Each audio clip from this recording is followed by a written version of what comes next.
Hello everybody, welcome back to Access Blockbusters. Today's video is going to be a little bit different. For those of you who have been following the YouTube channel for the last little while now, you know that I've been focusing on the Access Blockbusters pod, and I've been doing podcasting almost exclusively.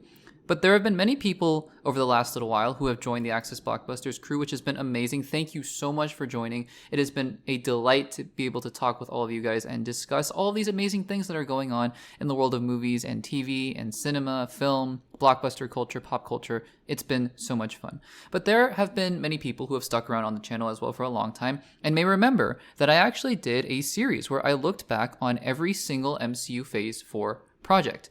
Now, for those of you who are new, I actually used to do only exclusively edited videos. I slowly introduced the Access Blockbusters pod into the catalog, into the rotation, but I used to do just edited videos for a long time. Podcasting now has afforded me to take some more time and really dive into these different topics rather than having to focus on short 10 to 15 minute spurts of videos, which has been awesome, but I do miss the edited videos and I've been thinking about them a lot lately. So, for those of you who are new, and for those of you who just want to see all the MCU Phase 4 rewatches that I've done in one video, here it is. I've compiled every single Phase 4 rewatch video, every single project in Phase 4. I'm going to just skip around. If you want to watch the whole thing straight through, God bless you. I hope you enjoy, but it's going to be a very, very long video. So just strap in, and if you want to watch the whole thing, watch the whole thing. If you want to skip around, time codes are in the description below. All right, without further ado, here's a look back on all of the MCU Phase 4.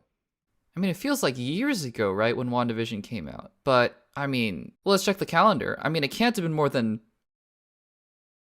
Yeah, okay. It's been literal years since WandaVision. Wow. Welcome back to Access Blockbusters, everybody. Thank you so much for joining me on the YouTube channel. Make sure to subscribe, give this video a like, let me know that you're enjoying this kind of content. And today, welcome to a look back at WandaVision.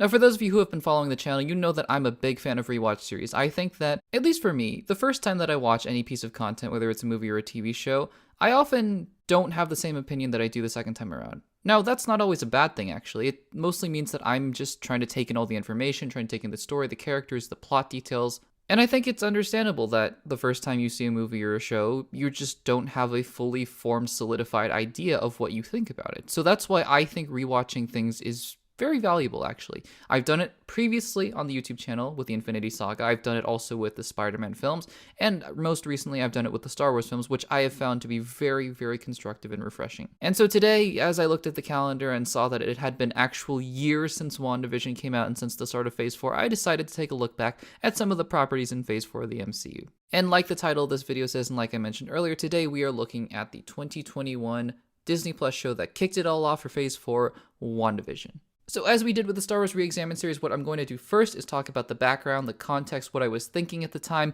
what news was going around at the time, what the context of the release of this show was, and really how I thought and what I thought as the show was airing and when it finally finished up its initial run. And then we're going to go through a little bit of a play-by-play, just go through some of the major moments, go through things that I noticed this time around, things that I liked, things that I didn't like, things I liked more, and things I didn't like more. And finally wrap up with how my thoughts have changed on this show since I first saw it. And let's be clear, this is the second time I've seen the show all the way in its entirety, so this should be interesting.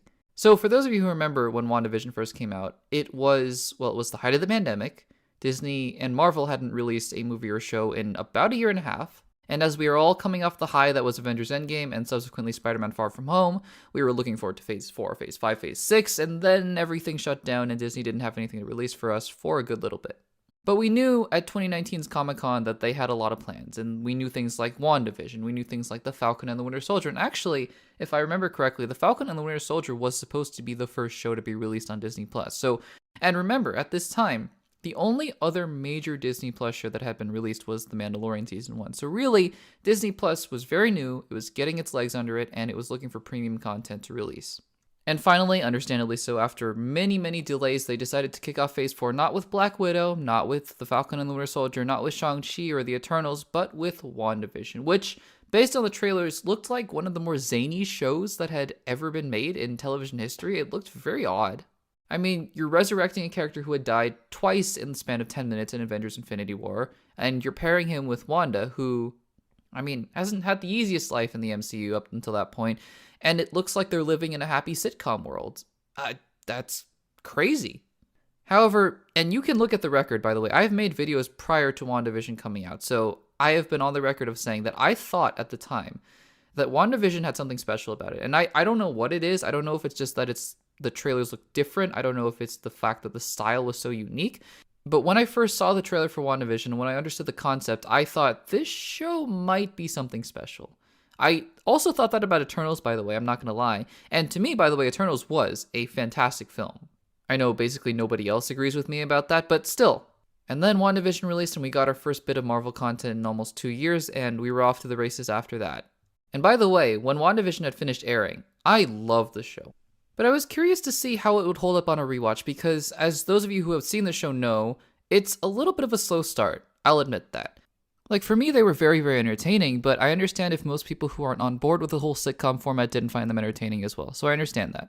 I guess really the big question for me is, did the sitcom format get old, or was it going to have staying power? Because for me, I remember, and I know very well, that the ending emotional parts of WandaVision, and I mean, yes, the finale, the action part of it maybe wasn't as good as I thought it was going to be, at least when I watched it the first time, but still, I remember the emotional parts really hitting hard. So, let's talk about my updated thoughts in this rewatch.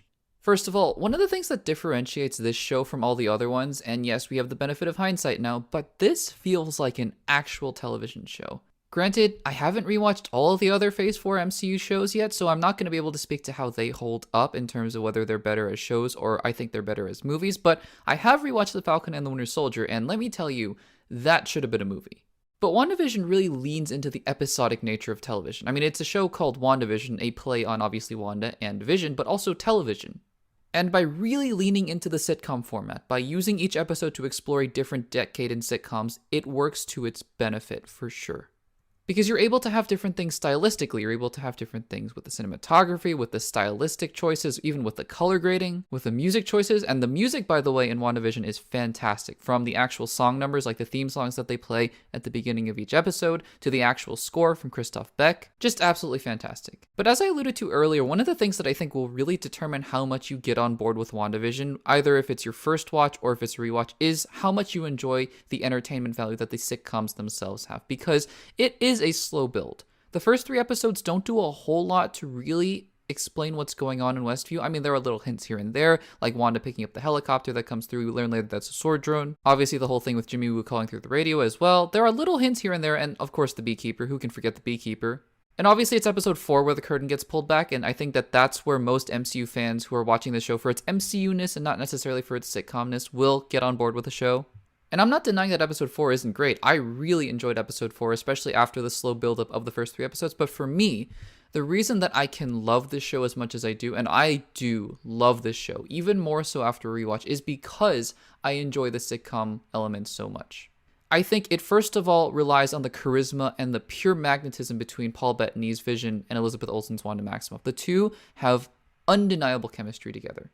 And it's so much so that you just forget you're watching a show about an android, a synthezoid falling in love with a human. It's crazy. It's a crazy concept, but you just forget about it because it's Paul Bettany and because it's Elizabeth Olsen.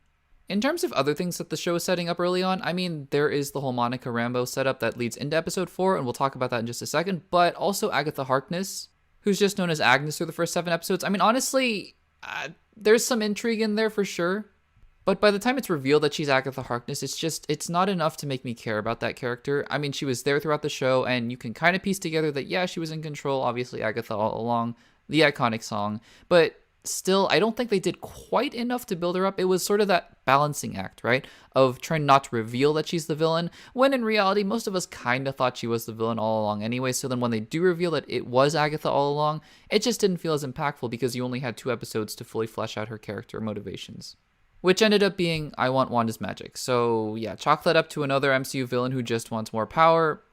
Okay. I mean, all credit to Catherine Hahn. She gives a ridiculously charismatic performance, and that really carries the character past the flimsy character motivations, but still, it is noticeably flimsy. But anyways, getting back to the brunt of the show, what I really love is the balance that Wanda Maximoff has to portray, or I guess Elizabeth Olsen has to portray in the character of Wanda. This balance of, I have it all together, everything's going great, and also everything's collapsing around me, but I'm just going to ignore it by casting this hex. I think that that's amazing. It works especially well in episode 3 when she kicks Monica out of the hex, because you can tell she's really going through it, but she's trying to hold it together for her own sake. And then you have this weird illusion kind of Vision trying to piece everything together and figure everything out. It's such great writing because it keeps the audience engaged. Once one question is answered, you think with, I don't know, fake Pietro or Vision coming out of the Hex or all of episode 4, more questions are raised, and that's what keeps the show engaging. That's what makes a great thriller.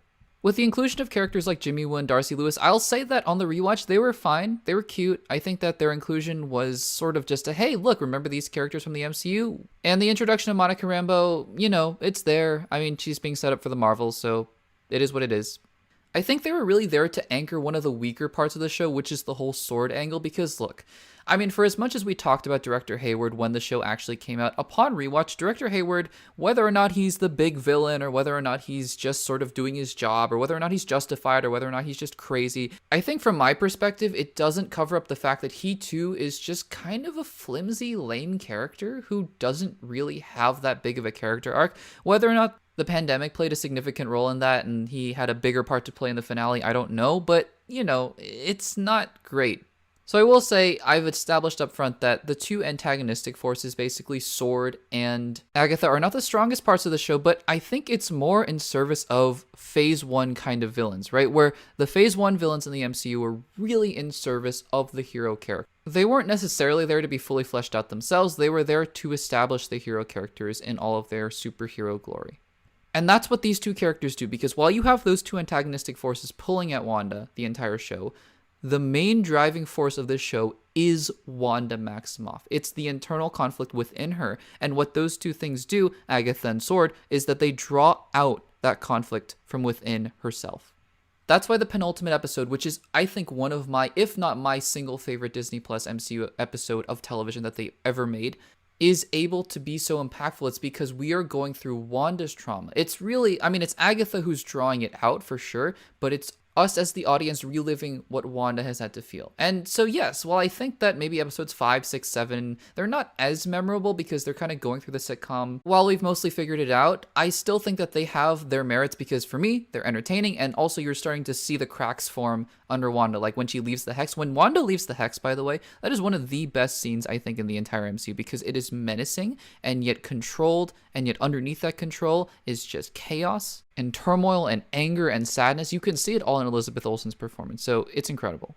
Now, before I talk about the finale, I just wanted to mention a couple other things that I didn't quite like as much in the show. First of all, the aerospace engineer. Now, yes, I remember.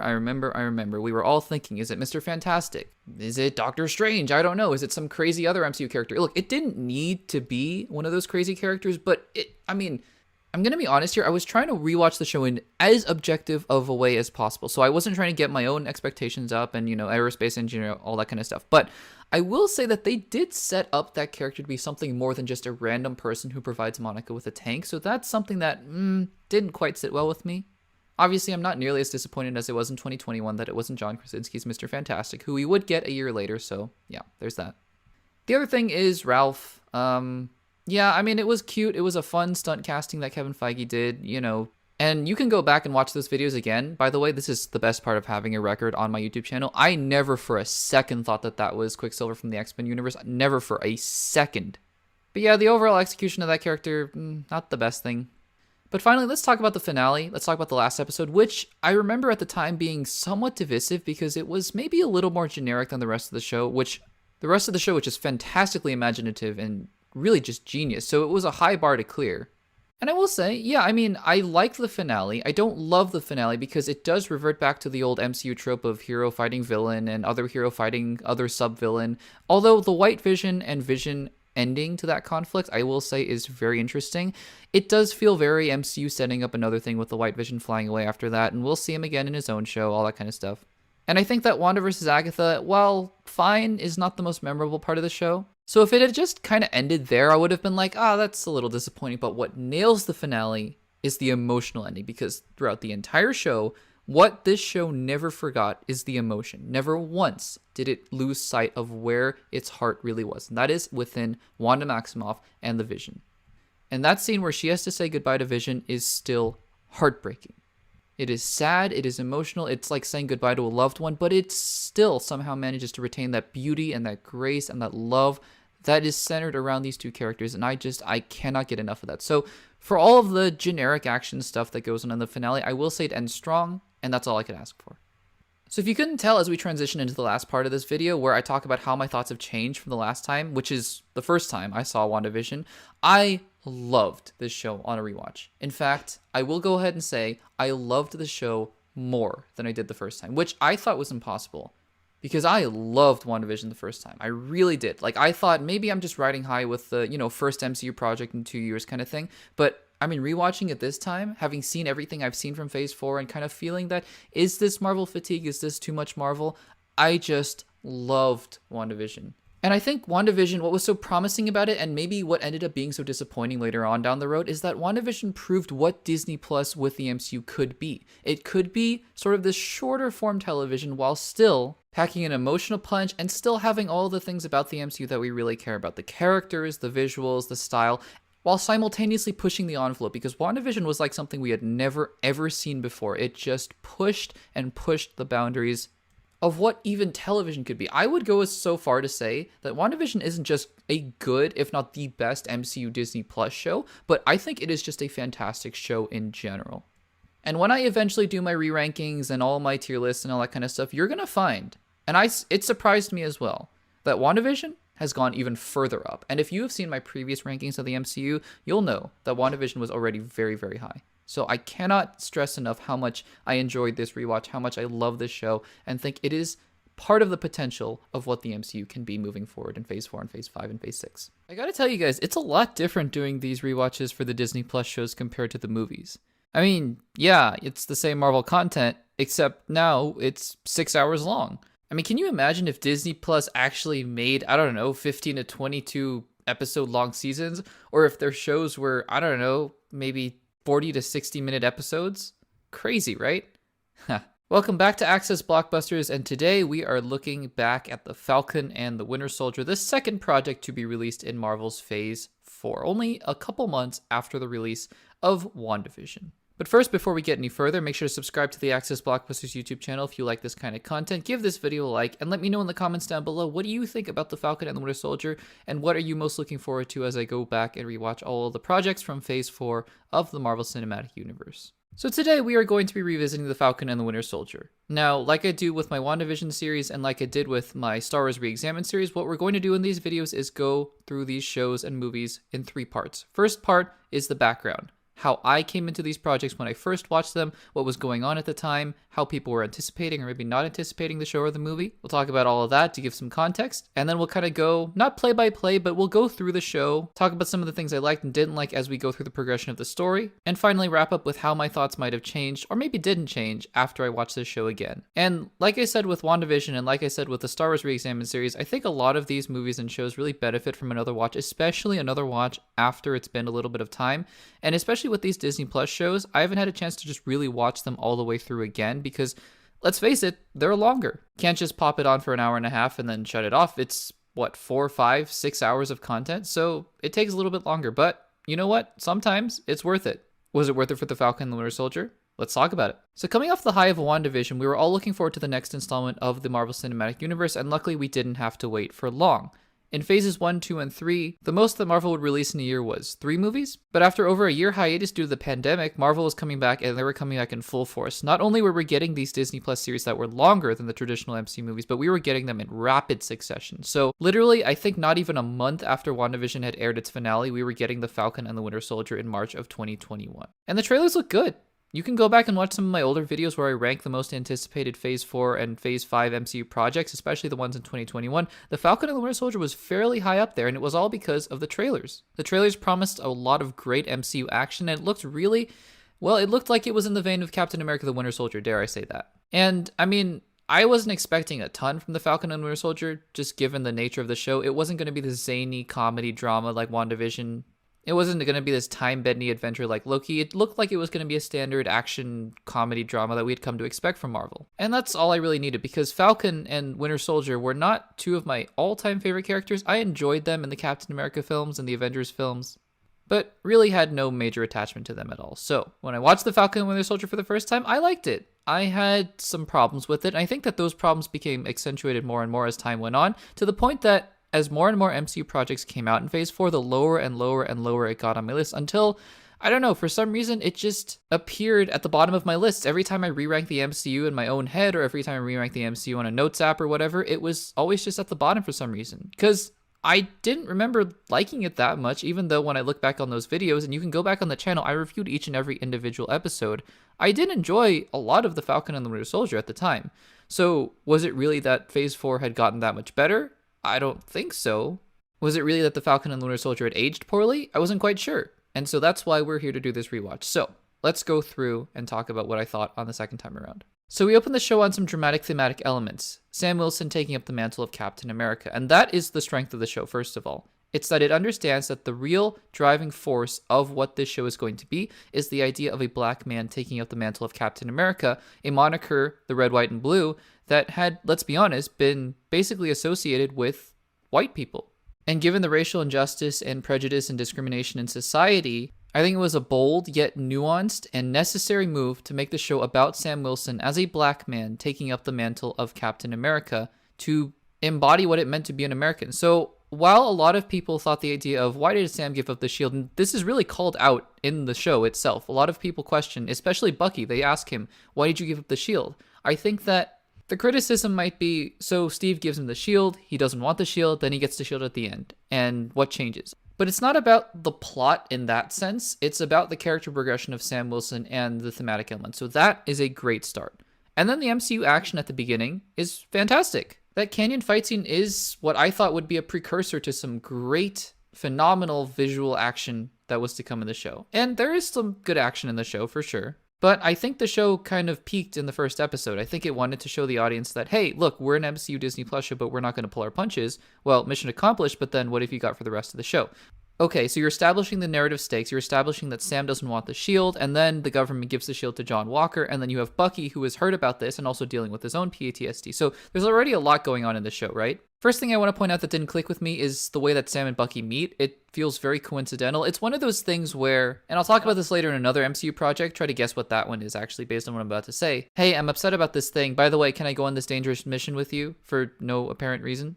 Bucky's just basically like, I'm going with you, and Sam's like, why? And the Bucky's like, because, and then Sam's like, okay, and that's how the two are paired up in the show.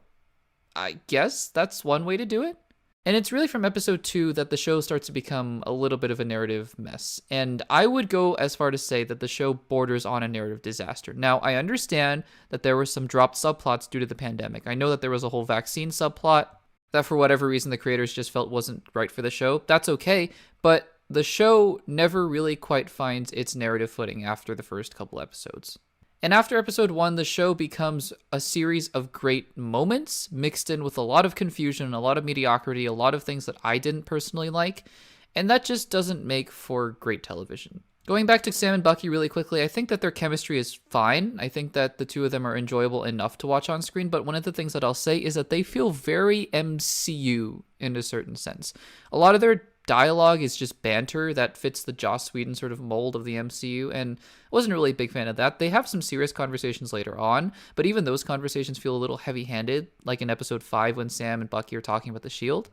But anyways, at the end of episode 1 and towards the beginning of episode 2, we're introduced to the Flag Smashers, who are the villains of the show. Now, again, if you go rewatch the videos I made about each individual episode, you'll know that I really, really, really hated Karli Morgenthau as a character in The Falcon and the Winter Soldier the first time around.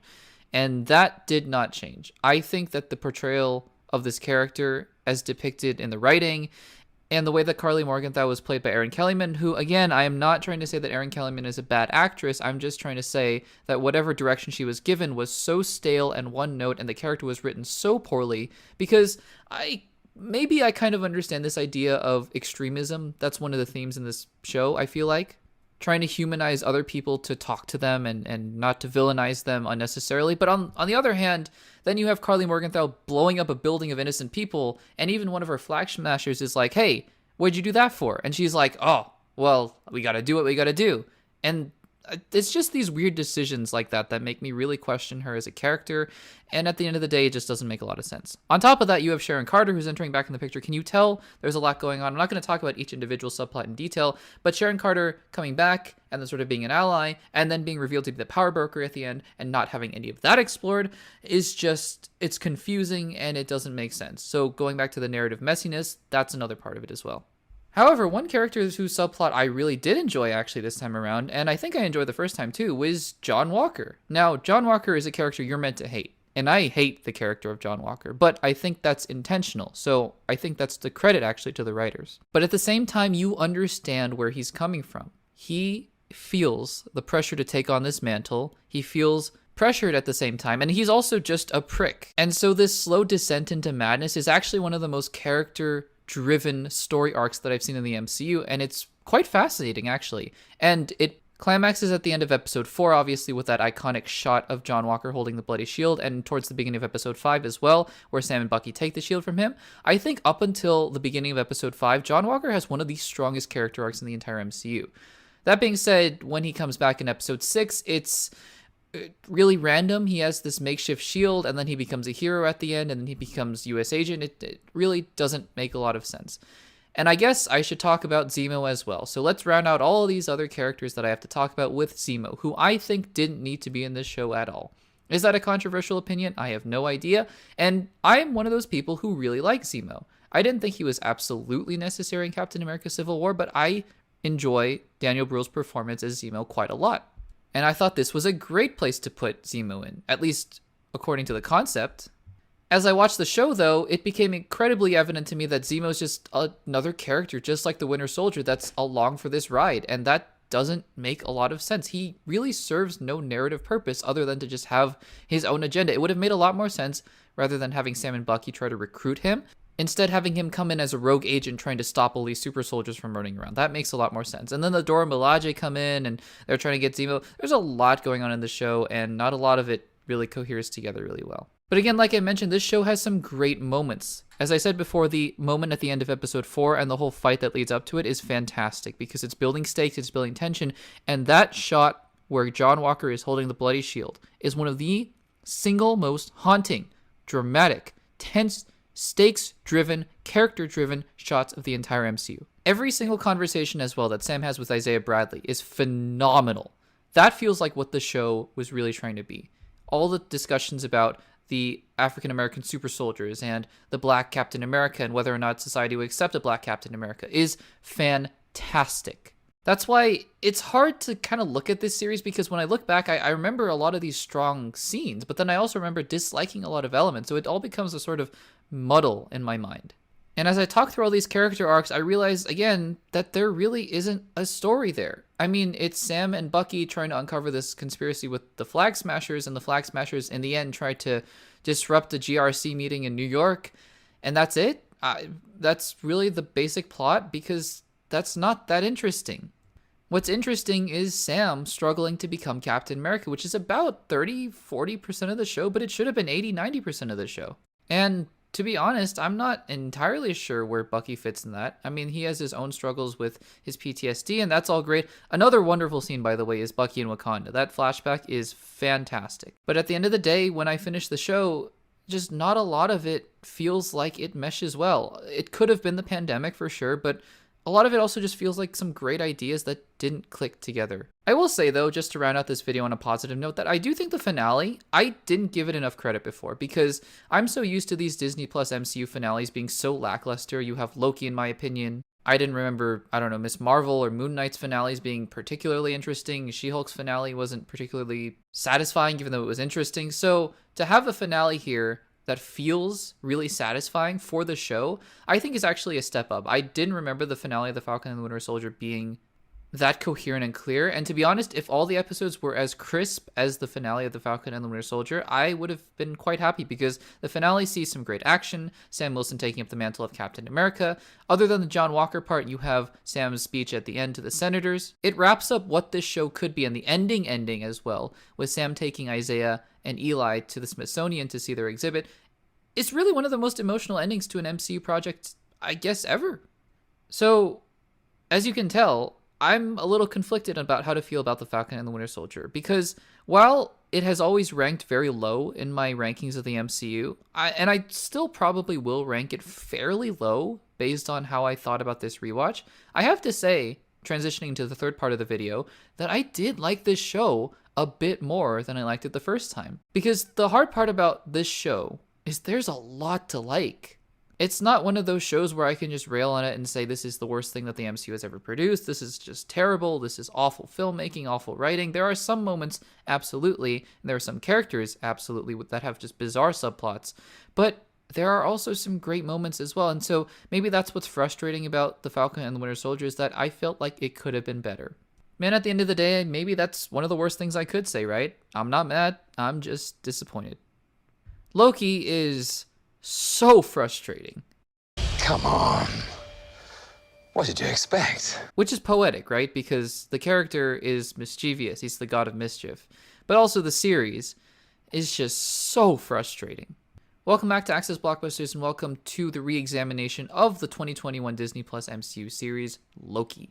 In today's video, we are going to be taking a look back on the third project in Phase 4 of the Marvel Cinematic Universe, and the first pivotal, important series to the multiverse saga. So, what did I think of Loki the first time, and how did my opinion change? Well, stay tuned to find out. But first, if you haven't subscribed to the Access Blockbusters YouTube channel, make sure to subscribe, give this video a like, let me know if you're enjoying these rewatch re-examination videos where I take a look back on all of the MCU Phase 4 projects, including the Disney Plus shows, specials, and movies. Give this video a like, comment down below with your thoughts on the video and your thoughts on Loki. And without further ado, let's get into the video. So like I've done with the previous videos, it's going to be split into 3 parts. The first part, I'm going to be talking about the context, what was going on around the time, what I thought going into the first time I saw the show, how I thought about the show the first time, and then what I thought going into the second rewatch. Then in part 2, we'll go through the show, not exactly a play-by-play, but I'll go through most of the main story plot points and talk about things I liked and things I didn't like. And then the third part of the video will be me discussing how my thoughts might have changed or not changed based on the rewatch of the show. Let's talk about Loki. I think all the first batch of Disney Plus shows in 2021, I don't know if I was looking forward to WandaVision more or Loki more, but it was close because Loki, especially that first trailer, looked incredible. The way that the show and the trailer was playing off the devious, mischievous nature of the character was so perfect, and the way that it was tying into Avengers Endgame, all the time travel concepts that it seemed to be introducing, it seemed like the most interesting thing that Disney Plus was doing, obviously aside from WandaVision, but that was interesting for its own reasons. So heading into the show, I was nothing but excited, and the first 2 episodes delivered. The first 2 episodes of Loki are some of the best MCU Disney Plus content I have ever seen.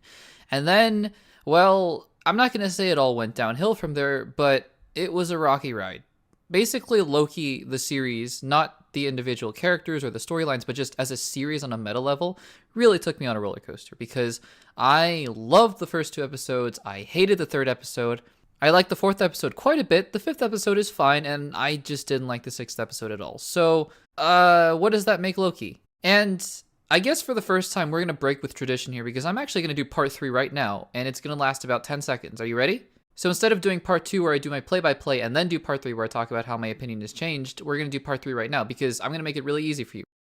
I feel the exact same way about Loki as I did before. This show is wildly inconsistent. It's not like The Falcon and the Winter Soldier. If you haven't checked out my re-examination of The Falcon and the Winter Soldier, check out the video that I recently posted on my YouTube channel. That show is inconsistent in the sense that the story makes no sense, but then there are great moments in there. This series just feels inconsistent on an even bigger scale because it feels like each individual episode was directed by somebody completely different, which I guess is a good thing in the sense that the episodes I really like. There's no single episode of The Falcon and the Winter Soldier that I enjoy as much as I enjoy any single episode of Loki. The first 2 episodes, like I said, in episode 4 are quite good. In fact, some of the best MCU pieces of content they put out.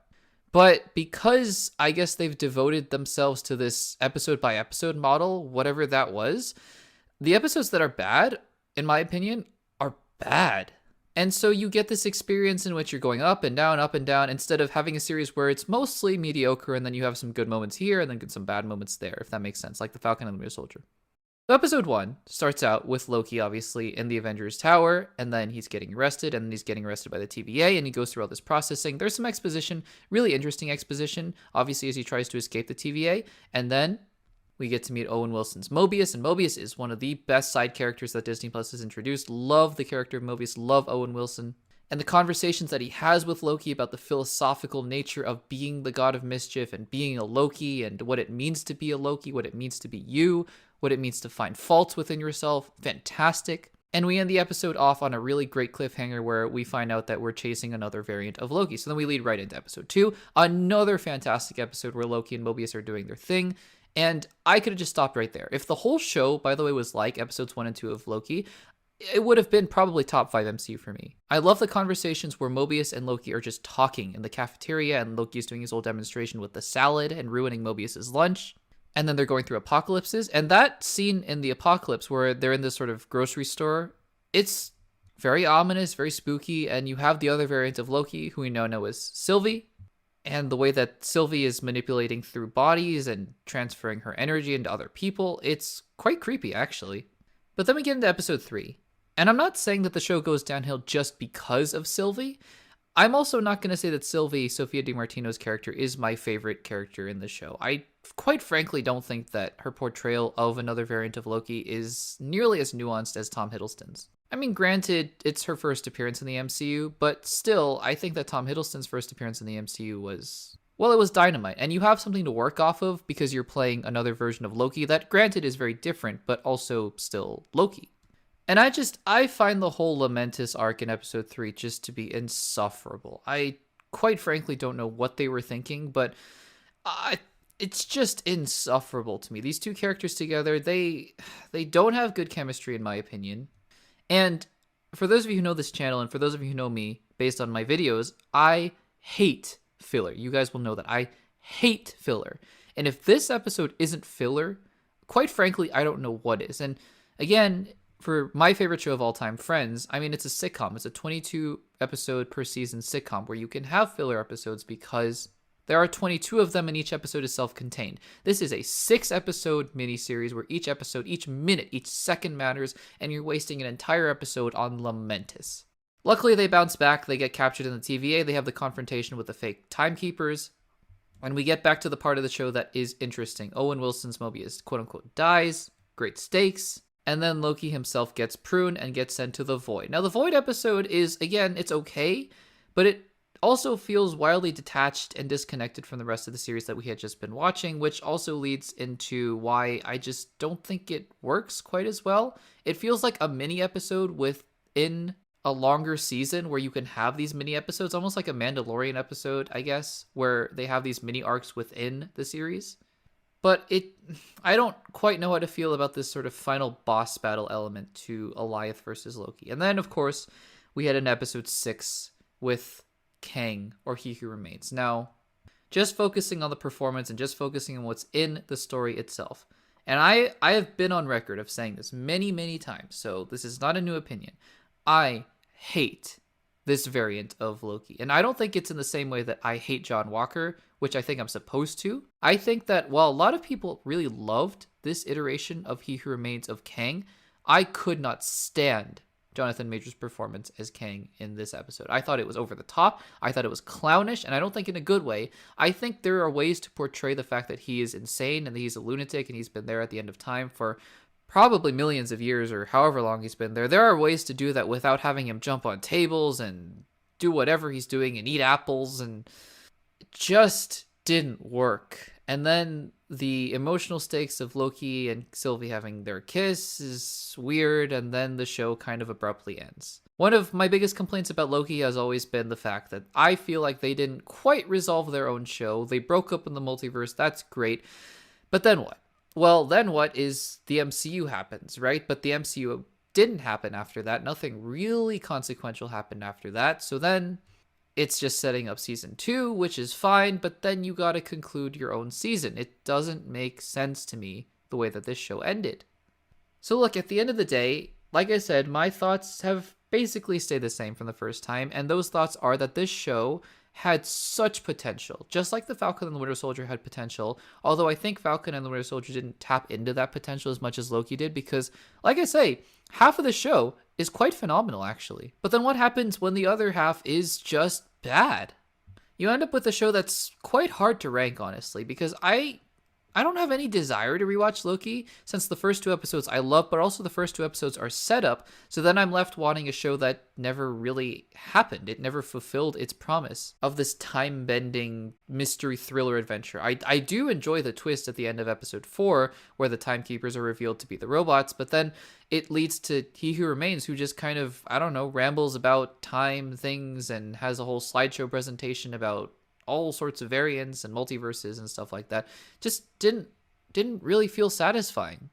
And I maintained before in those individual episodes where I reviewed Loki, those individual review episodes, I maintained that I think the more satisfying route to have gone at the end of the Loki series was to have a version of Loki be at the end of time, be on the throne, but that version of Loki was put there by Kang. So you can have both a tease to Kang, like we had a tease to Thanos at the end of the Avengers, while also, I think, having a more satisfying narrative ending to Loki. I think, oddly enough, 3 Lokis would have somehow been the most satisfying ending to this series. But I digress. I'm going into a lot of what ifs now. We won't be talking about what if, by the way, in case you guys were curious. But yeah, I mean, that's Loki. And it's fitting, right? Because as a character, like I said at the beginning, he's incredibly frustrating to a lot of the other characters in the MCU. And to me, the show is just as much frustrating as the character. I don't think any single MCU project has left such a black hole, a void in my mind than Black Widow has. When I tell you that I simply could not remember anything about this movie other than maybe some basic plot point elements like Red Guardian and Melina and Yelena, but I simply could not remember what I thought about this film at all. It was just an empty void in my mind. I'm dead serious. I always just put it in the solid area of my rankings for the MCU, but was it because I just didn't remember anything, or was it because I actually felt that way? I have no idea. So that's why we set out to rewatch Black Widow and see what I actually think about the 2021 MCU film. Welcome back to Access Blockbusters, and welcome to the re-examination and a look back on Black Widow, the MCU film that I think a lot of us have forgotten about by now, but maybe becoming more important as the MCU chugs along. If you haven't subscribed, though, to the Access Blockbusters YouTube channel, make sure to do so. Give this video a like and let me know if you're enjoying these re-examinations and look-backs on the MCU Phase 4 projects. I'll be doing a lot more coming up soon. We're not even halfway there, so look forward to more content coming your way. And as I did with the first videos of this look back on the MCU Phase 4, we're going to be splitting this video into 3 parts. The first part is the context, the background about this film, the time that it was coming out, what I thought about the film the first time I saw it, and what I was thinking about leading up to the film with the rewatch, which, spoiler alert, you just kind of heard. And then the second part is not going to be a play-by-play of the film, but I will be going through most of the major story plot points and then talking about my thoughts on some of the things I liked, some of the things I didn't like, and what changed upon my rewatch. That's part 3. Again, what changed upon the rewatch. So, without any further ado, subscribe to the Access Blockbusters YouTube channel, and let's get into a look back on Black Widow. And Black Widow is a unique MCU project in a lot of ways. So, first of all, it was coming out, well, it was supposed to come out, 3-4 separate times? I believe the release date got moved at least a few times, if not several. I know that it was going to come out in May 2020. That was the original release date. It was going to be Avengers Endgame, Spider-Man Far From Home, and then Black Widow. Fun fact, by the way, before all the James Gunn drama, I think it was going to be Avengers Endgame, Spider-Man Far From Home, Guardians of the Galaxy Volume 3, and then Black Widow, which would have made a lot more sense, right? Because then it would have been a sort of closing out of the Infinity Saga post-Endgame. It would have been Far From Home, Black Widow, Guardians 3, saying goodbye to our fellow heroes that we saw throughout the Infinity Saga. But, well, with the pandemic, we ended up with this schedule, and it's certainly been a schedule, hasn't it? Also, not to mention all the drama with Scarlett Johansson suing Disney because of Disney putting Black Widow on Disney Plus at the same day that it was in theaters, and obviously the pandemic was maybe slowly starting to come down, but then it was going to come back up again, so people were kind of coming out to theaters, but also kind of not. And this was actually the first movie that I saw in theaters after the pandemic had started, so it was truly an experience, actually. I'll never forget Black Widow just for that one reason, that it was the first movie that I saw in a movie theater after the pandemic had started. Anyways, yeah, all of that aside, I mean, the trailers look fine. There were 3 or 4 trailers released for the movie because, like I said before, this movie had just gone through all sorts of turmoil and delays, so they had released a bunch of marketing material. It looked fine. Yelena looked good. The Red Guardian looked fine. I love David Harbour. I love Stranger Things, so yeah, I was looking forward to that. And then, like I said, there was just this black hole that existed in my brain of what I actually thought about Black Widow. So I rewatched it, and I liked it. I don't love it, and I think I know why there's a black hole that just exists there in my memory about Black Widow. And ironically enough, there's this whole subplot of mind wiping Black Widows and controlling them and then using this gas to reactivate them, I guess. It's kind of weird, but I mean, there are a lot of kind of weird things in this movie. Nothing feels terribly satisfying, but yeah, it's kind of just an MCU movie. Got some good characters, got some good moments, and then got some good laughs, got some good action, got a not great villain. Sounds like an MCU movie to me. Sounds like an MCU movie that probably should have been released in 2016 after Captain America Civil War, but who am I to say, right? I want to say, first of all, as we get into this film, and the opening prologue in Ohio, I actually think is quite strong. This idea that there's a found family element, well, you don't actually realize at the beginning that these aren't actual family members. You kind of buy into the fact that maybe they're a real family. Maybe Natasha had a real family, a real sister, real father, and a real mother. You learn very quickly on in the prologue that these are just Russian agents and they're pretending to be a family. But what sells that genuineness is the performances, because David Harbour is amazing. He is so good at the beginning of playing this Midwestern kind of American dad. And you have the kids, you have Rachel Weisz playing the mother, Melina. They feel like a family, and then it all breaks loose and everyone's scrambling and running away, and then they're flying on a plane. That part was kind of ridiculous, that Alexei was hanging off the wing of a plane. I know super soldier and whatever, but still kind of felt ridiculous. It's this breaking down of the idea of found family and kind of shattering the conceptions of, well, we were forced to be together. Are we an actual family? Can we recognize the bonds that we had? I think that's the strongest part of this movie. The moments where these characters choose to focus on the found family elements and just family in general. I keep saying, I've said family so many times in this video, more than Vin Diesel has in a Fast and Furious movie, by the way. But that's where the movie really shines. There's a scene later, I guess I'm jumping ahead now, but there's a scene much later at the dinner table where Natasha, Yelena, and Alexei are at Melina's farm. And the scene where Yelena just breaks down and says, "It was real to me. This family was real to me. Stop pretending like it wasn't." Natasha, who is just so cold and turned off by the world and all this kind of stuff, she says, no, that none of it was real. And Alexei and Melina are clearly just pretending and having fun for their own sakes. But then you have Yelena, the younger sister, who was so young at the time of the prologue, and at the dinner table, she says, "It was real to me." And I think that is so incredibly profound, actually. And I think that Florence Pugh, obviously, is a fantastic actress, and she sells that moment. So when this film is focusing on that, it's quite good, actually. There is a lot of emotion that could have been mined there. Unfortunately, the movie doesn't really focus on it that much, but it's there, and, well, it makes the movie stronger than, I guess, Thor: The Dark World, for example, so it has that going for it. I did like, though, especially after seeing these films like Quantumania and Guardians 3 and all this kind of space adventure and sci-fi films, that it was nice to see a film that felt very grounded. It had the visual aesthetic, at least, of a Civil War or a Winter Soldier, in the sense that everything felt very grounded. Even the parts that were up in this floating sky base, a little more sci-fi, granted, but still felt more grounded than a lot of other parts of the MCU. When the building explodes and everyone's just flying through the air, obviously that part, yeah, that was kind of crazy. There are a surprising amount of moments, by the way, in this movie where you have to suspend your disbelief, and when Natasha is just hurtling down towards the ground amongst a bunch of debris, that's certainly one of them. Speaking of Natasha, Scarlett Johansson, she's always good in the role. She was never my favorite Avenger, but she was always a welcome addition to any MCU project that she had been in before, and she is certainly very, very capable of handling her own film. I'm just so shocked that this had not happened before. I mean, I can only speculate there were other reasons behind the scenes, but whatever the case may have been, she is more than up for the task of leading her own film, and she does a great job as always. Like I said, though, their action scenes are solid. The ones in Budapest, very cool. Taskmaster's action, pretty cool. There are a couple other dumb things that kind of outweigh the more interesting and engaging parts of the film. For example, the first dumb thing, like I mentioned before, is the whole mind control thing.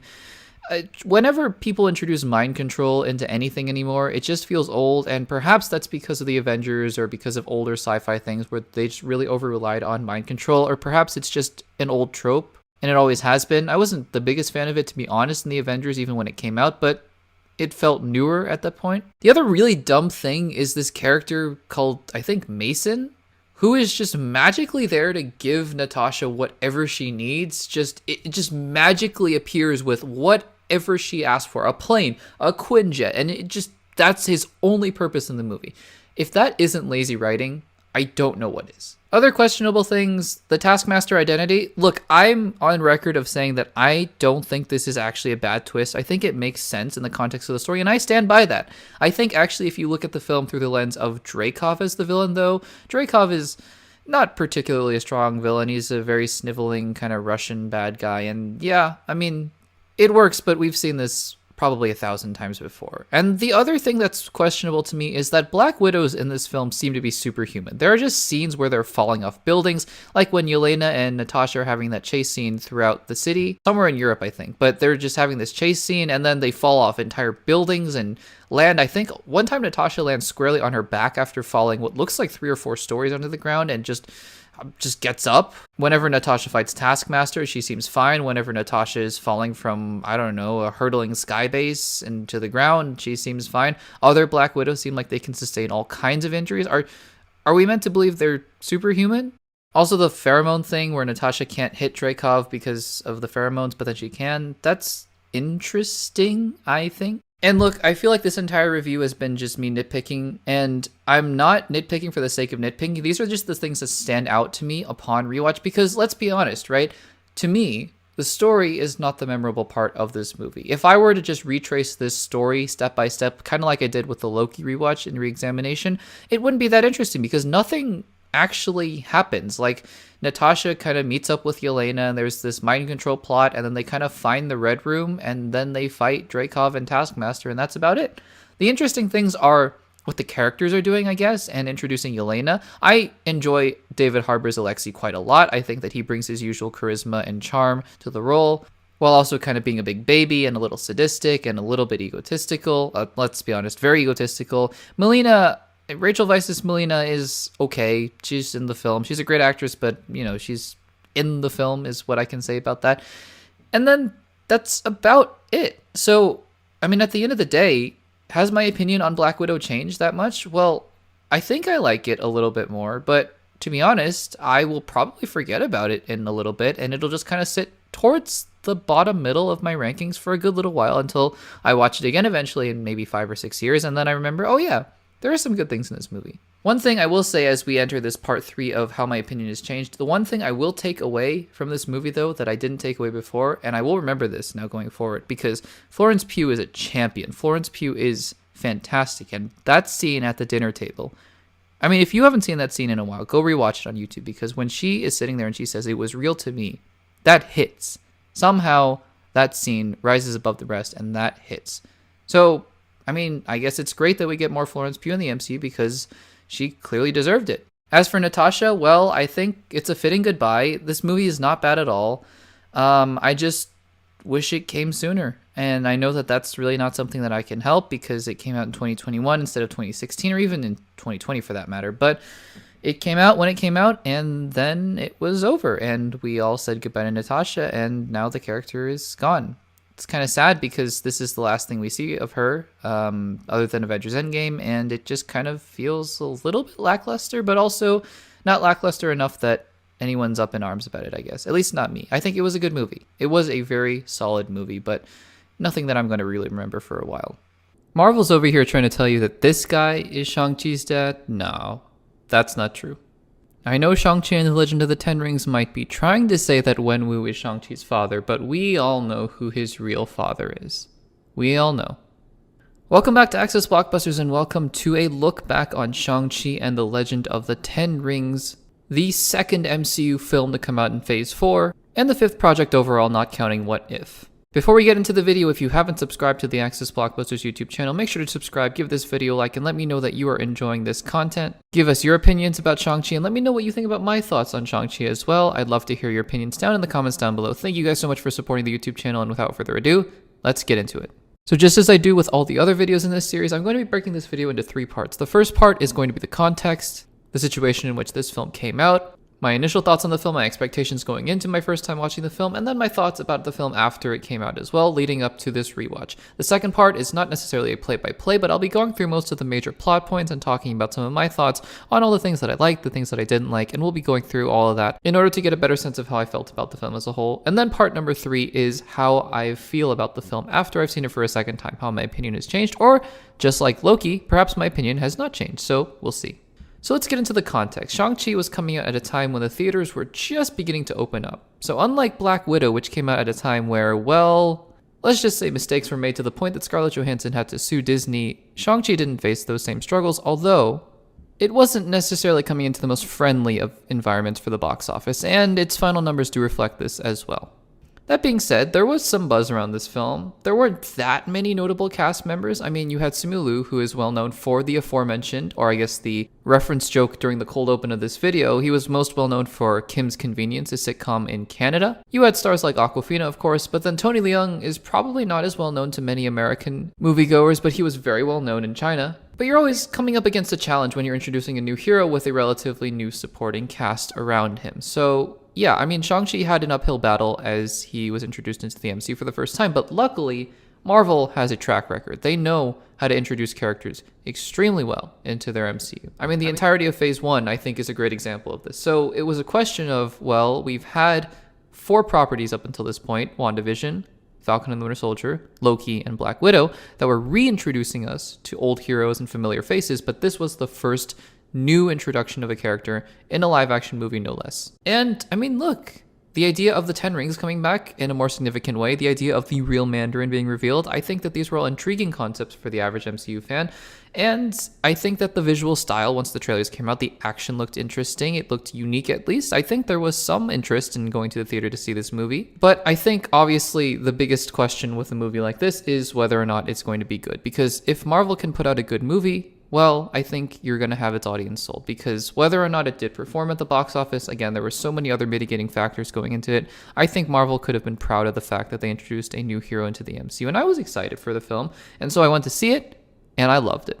The first time I saw Shang-Chi and the Legend of the Ten Rings, I just loved it. It was a fantastic MCU movie. It was a reinvigoration for my love of the MCU, especially after, I don't know, a couple misses with shows like Loki and the Falcon and the Winter Soldier. Although I did like those shows when they came out at the time, I just wasn't as high on them as I was with other MCU projects, but this was a return to form. At the time, I did think the third act was a little bit chaotic, but still, I just thoroughly enjoyed this movie. And so I've seen the film a couple times since then. It's really one of the more rewatchable MCU films, I think, and I was just excited to see it again. So what did I think this time? Well, one of the things that I can say confidently is that the opening is one of the most confident, self-assured openings to an MCU film yet. I think most MCU films take a little bit of time to get its momentum, get its stride, but this MCU movie just felt confident. Destin Daniel Cretton is a fantastic director. He directed Just Mercy, and the opening prologue with Wenwu is phenomenal. You see his power, you see his hunger for power, but it's not necessarily over the top. It's really quiet, actually. It's reserved. He just goes about his business. And by the way, I thought the concept of 10 rings before ever seeing a trailer for this movie, I mean, that's kind of ridiculous, right? I'd seen the comic books, I'd seen those magical 10 rings on the Mandarin, but the way that they redesigned the 10 rings to be these sorts of armbands, fantastic. And the way that the visual artist and the stunt performers and the stunt coordinators and whoever was doing all the visual work for this film, imagine the fight choreography where the 10 rings are not just, powerful bands that emit energy from people's hands and arms. We've seen that so many times before, but rather these are objects that can be sort of slung around like whips, like energy beams, and towards the end, even almost like lightsabers. That's just amazing. If this makes sense, I love the visual language of the 10 rings. I think it's so unique and unlike anything we've seen in the MCU before, and I'm so excited to see that again. But anyways, like I was saying, in the first 10 minutes of this movie alone, Wenwu establishes himself as one of the most three-dimensional, deep characters in the MCU, and he's the villain. And you just don't see that very much in the MCU. I mean, you have other films where they start out with the villain, like Thor: Love and Thunder, but don't really return the focus to him. But this movie is very clear that it's making Wenwu just as big of a focus of the film as it is Shang-Chi. So then we go to present day, we see Shang-Chi, we meet him, played by Simu Liu. Now, what I've said about Simu Liu in the past, and I'm going to stand by this actually even more so on this rewatch, is that he is a very good Marvel actor. What I mean by this is that, well, I haven't seen that much else that he's been in other than Shang-Chi and Kim's Convenience, but he hasn't done a lot other than those two things. And his acting in Kim's Convenience is solid because it's a sitcom. And by the way, if you haven't seen Kim's Convenience, I think it's still on Netflix. Go watch Kim's Convenience. It's phenomenal. It's amazing. One of my favorite sitcoms. You'll recognize some of the main actors from other big blockbuster properties as well, but it's just a fantastic show. But anyways, that's where I first saw Simu Liu, and I thought, yeah, he's a very solid comic booky, sitcom-y actor. And so when he was cast as Shang-Chi, I thought, no, this is a great fit. I think that he'll do just fine.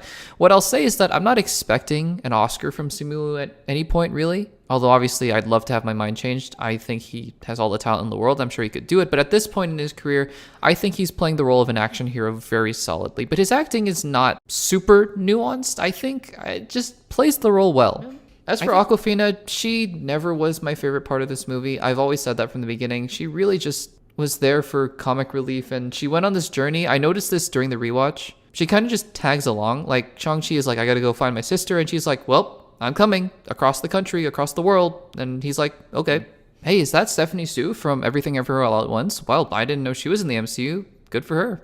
I'm sure Marvel is severely regretting casting her in that role because, yeah, Everything Everywhere All at Once.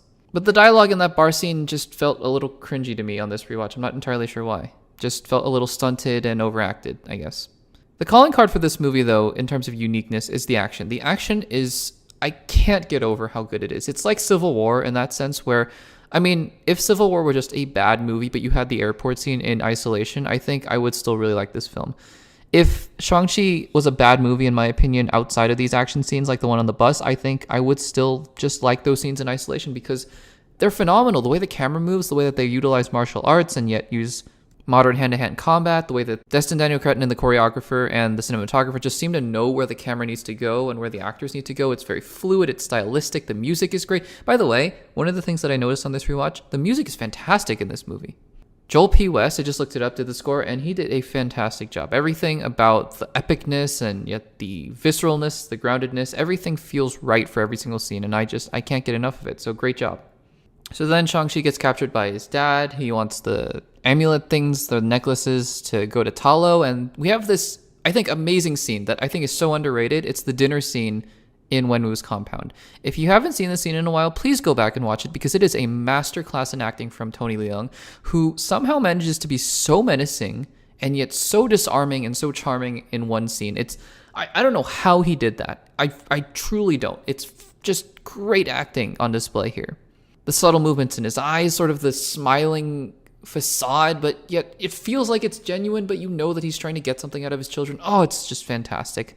Speaking of his children, I think Xialing is a very solid character, but I don't necessarily think that she was given the most development. I think that some of her dialogue is also very stilted, and that's a bummer because I think that the potential for a fascinating three-dimensional character is in there. I just don't necessarily think they explored it to the extent that they could have, that's all. Anyways, going back to Wenwu, we get some flashback scenes as well, and they're just agonizing. I mean, you have flashback scenes where you see Wenwu and he's happy, and they're doing DDR with their children, he and his wife, and those are just the scenes that makes such a good villain. Those are the scenes where you just see the happiness and the joy, and then you realize that it had been taken away from them, and you get flashbacks later on where you realize that Shang-Chi's mother had been murdered by a gang, and Tony Leung is back, and he's mourning, and you feel every facet of this character, essentially. You understand that he's villainous, he's ruthless, but he will do anything in his way. But it's for the name of his wife, his dead wife. He's grieving, basically. It's that combination of well-written character and incredible acting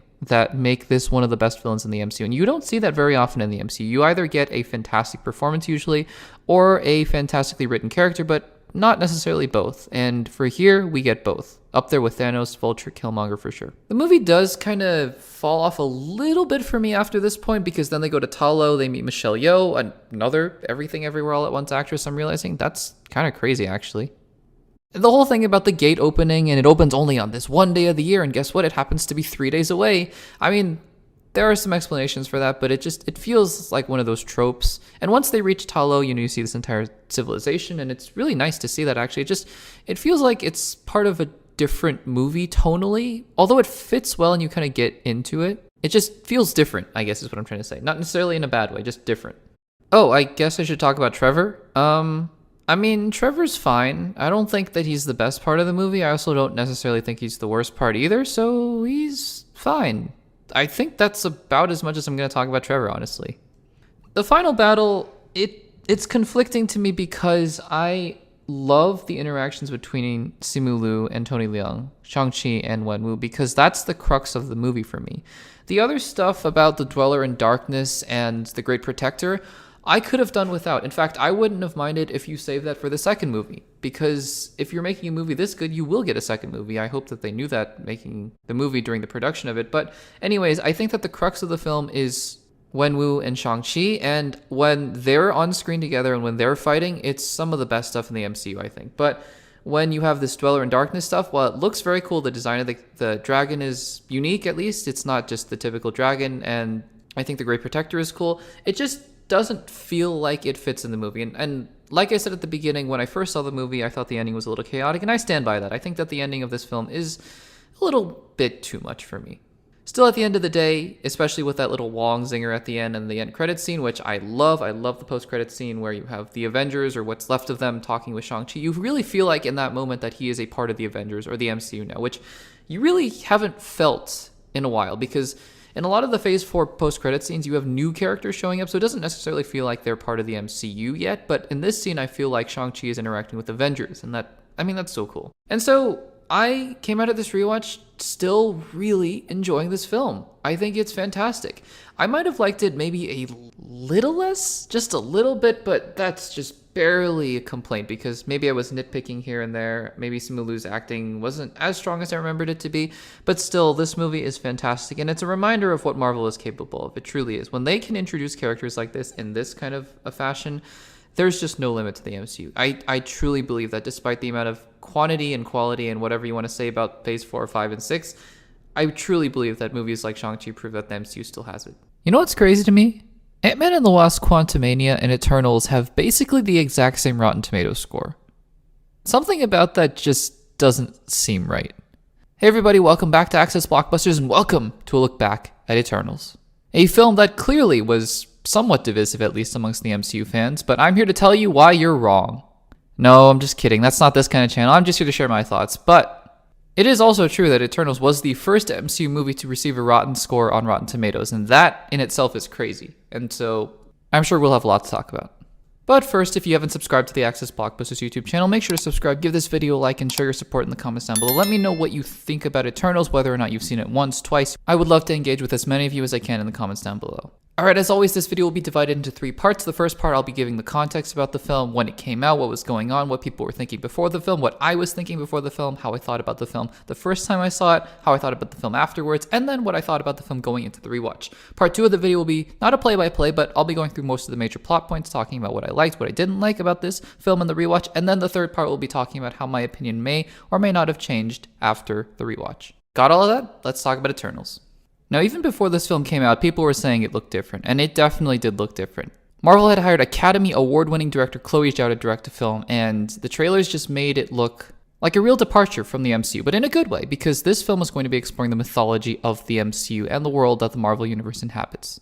On top of that, you're introducing 10 new characters into the fold, so this was very much a Guardians of the Galaxy-esque experiment, but in a different kind of vein, not the sort of space opera-y kind of film that James Gunn was attempting to make, and it wasn't really as much of a risk in the sense that James Gunn was really branching off for the first time in the MCU, but this was still a risk, I think. And critically, obviously, that risk didn't pan out, but I think that Eternals set up a lot of interesting things, whether or not you like the film. Now, as for me, I was very much looking forward to the movie, but I didn't have many expectations for it, and when I first heard of the Rotten Tomatoes score, I was a little alarmed. Obviously, being the first Rotten MCU score to ever exist, that's, again, insane. But as I always do, I kept my expectations at the door, and I walked out of the film saying I have no idea what the critics were saying. Now, that's not me saying that every critic who didn't like the film, and every fan who doesn't like the film, and every viewer who didn't like the film is wrong. That's never my opinion, and that's never my stance. I'm just saying that, for me, I can understand there are parts of the film that don't work as well. There are parts of the film that I certainly don't love. But overall, this was an experience that I went, yeah, I mean, if I like this film as much as I did, which we'll talk about in just a second, I'm not entirely sure why so many other people didn't like the film. From what I gathered, a lot of the criticisms about the film were revolving around the fact that it was a little slow, it dragged, it felt lackluster, it didn't really feel focused, and I just couldn't disagree more, but we will talk about that. Now, I've seen Eternals a couple times since the first viewing, and each time I've liked it a little bit more, so I went into this rewatch anticipating that I'd like the movie just a little bit more, if not the same amount. And here's the thing. We'll get into why, but I actually like the movie a little bit less this time around, but I still really like the film. I really do. I think this is more of a function of me having seen the film multiple times now that I'm able to pick up on things that maybe didn't bother me as much before. I just don't think that that detracts from the overall quality of the film in general. I think that the overall film still stands up very strong, and it's near the upper echelon of the Marvel Cinematic Universe. So, from the very beginning, the film opens in ancient Mesopotamia, and it's a very methodical, slow kind of opening. You're not really used to that in the MCU films because a lot of MCU films like to start big and bombastic, but this opening is slow and deliberate. It even has an opening crawl, and I loved that. I love that Chloe Zhao was taking her time to explore these concepts, these big, celestial, no pun intended, well, okay, pun intended, universe-ranging consequences of these eternal beings, these beings of cosmic power, Eternals and Celestials and Deviants. I think that that was a really smart play, rather than try to shrink the entire story down. I think that the relationships between the characters were established very early on. I will say that the dialogue felt a little grandiose, but I was just chalking that up to the fact that it was a very early period in time, so I think that just watching the film, at least that prologue part through that lens, it felt, I don't know, it felt right. One of the other things that stood out to me immediately is that the visual designs, especially after having seen a lot of Phase 4 back to back to back, the visual designs in this film were quite unique. I'm a big fan of the Eternals costumes. I'm a big fan of the design of the Deviants. Sometimes they do look CGI for sure, but the design elements themselves, the way that they look, the menacing stances and the sort of monster-like tendrils that come out of them, I think that the Deviants look extremely cool. And the visual language of this film with the golden rings and all the shapes and circles and triangles and squares, I think that's such a unique way to tell a story through visuals as well. And even the cinematography, it just feels grand. I love the prologue of this movie. It's one of my favorite openings in the MCU. Although, one of the things that does stick out to me, especially in the beginning, and this is something that continues on throughout the entire film, and it's something I noted down a bunch in my notes, the dialogue for a lot of these characters is pretty good, but the dialogue for Ikaris in particular is very clunky.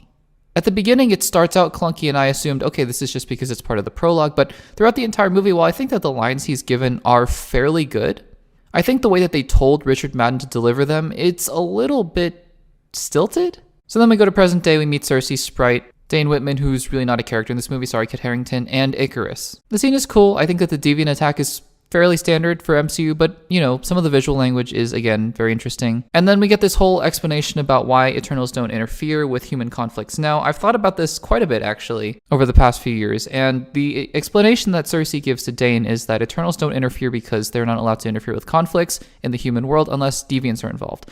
And I've come to assume that that is essentially a cover-up for the fact that they just need human life to repopulate for the emergences to happen. So that's not the real reason. And so on that level, my question was, just like Dane Whitman, well, wait, when Thanos showed up, I mean, Thanos is an Eternal, kind of, because of the post-credit scenes, although maybe he's not an Eternal. I'm still waiting for that to be explained, which I hope it someday will be. But when Thanos wiped out half the universe, I'm going, okay, so it's technically not a deviant conflict, but he still wiped out half of all the universe. You don't think that the Celestials would be a little alarmed at that because, hey, we can't birth any other Celestials when half of the universe has been decimated? Feels a little weird to me. I feel like if I were Arishem, I'd be like, hey, Ajak, we need to have a talk because Earth just got cut in half by 3.5 billion people, so we have a problem. And then we get some flashbacks, and the flashbacks start early, and they appear pretty often. And I think this is probably another controversial part of the movie, something that some people really like, some people didn't like, and I personally love the flashbacks. I understand that it sort of drags down, quote-unquote, drags down the pace of the present-day parts of the film, but I think that you're learning just as much about the Eternals in the flashbacks as you are in the present day, and I think it's all about learning these characters, building them up, building up the mythology, building up the lore, and in that respect, I don't quite mind it as much, because if it were just a regular character, and then you were having flashbacks every 10 minutes about, I don't know, random things that were going on in their lives 10 years ago, doesn't quite make sense. But what I think you're building up in these flashback scenes is the camaraderie, because yes, you don't get to see Phastos until an hour and a half into the movie. You don't get to see Makkari until basically the movie's over, but you get to know them beforehand. And I think that that really goes a long way in helping build up these characters. By the way, I think that it's really incredibly impressive that Chloe Zhao was able to have each of the Eternals, all 10 of them, have a distinct characteristic or distinct set of characteristics, and even have each Eternal have a numerous amount of layers to them. There are more layers to certain Eternals for sure, but regardless, I think that for having 10 brand new characters introduced into the MCU, I feel that Chloe Zhao did about as good as she could have. I mean, we can go through them very quickly. I think Cersei's whole arc about maybe self-confidence, maybe that's not the right word, but believing in herself, believing that she has the power, even though she, on the surface, seems to have the lamest power set. That's an interesting arc. She loves humanity. Ajak also loves humanity, and she turns on Arishem at the last second. Icarus is obviously the soldier, and he turns into the villain because he's so loyal to Arishem, although kind of flaky towards the end. He just kind of turns into a generic MCU villain, but, you know. Sprite wants to be human. She feels left out because she's forced to stay as a child, or at least physically. Kingo's also an interesting character because he sticks with Icarus, at least in terms of his viewpoints, but he refuses to hurt his family at the end. Druig gets a lot of development in the flashback scenes because he feels like he has the power to control humans and stop them from hurting each other, but he's told not to do so. Phastos helped create the atomic bomb, which killed a bunch of people during World War II, but then he's found his love for humanity through his husband and his son. The rest of them are a little less well fleshed out. I think Gilgamesh, he died towards the middle of the film, and his whole thing was protecting Thena, which is, it's fine. Thena, I feel like, is the weakest Eternal in terms of character development. She has Mad Weary, which is a really interesting concept, but I don't think it is really taken anywhere. And I think Angelina Jolie doesn't quite know what kind of movie she's in. She's just kind of there to be Angelina Jolie. And then I think Makkari is also just kind of there, although her relationship with Druig is very cute. My point, though, with talking about each one of the Eternals is that when you get to that final argument scene towards the end where they're on the Domo and Icarus is about to betray them, you see where each one of them is coming from. You see why Kingo has to back down. You see why Sprite goes with Icarus, and then you see why all the other characters are doing what they're doing as well, because they have their own specific stances and the ways they feel about humanity. I think that just look at any character. I think especially Druig, you can find complexities within the characters.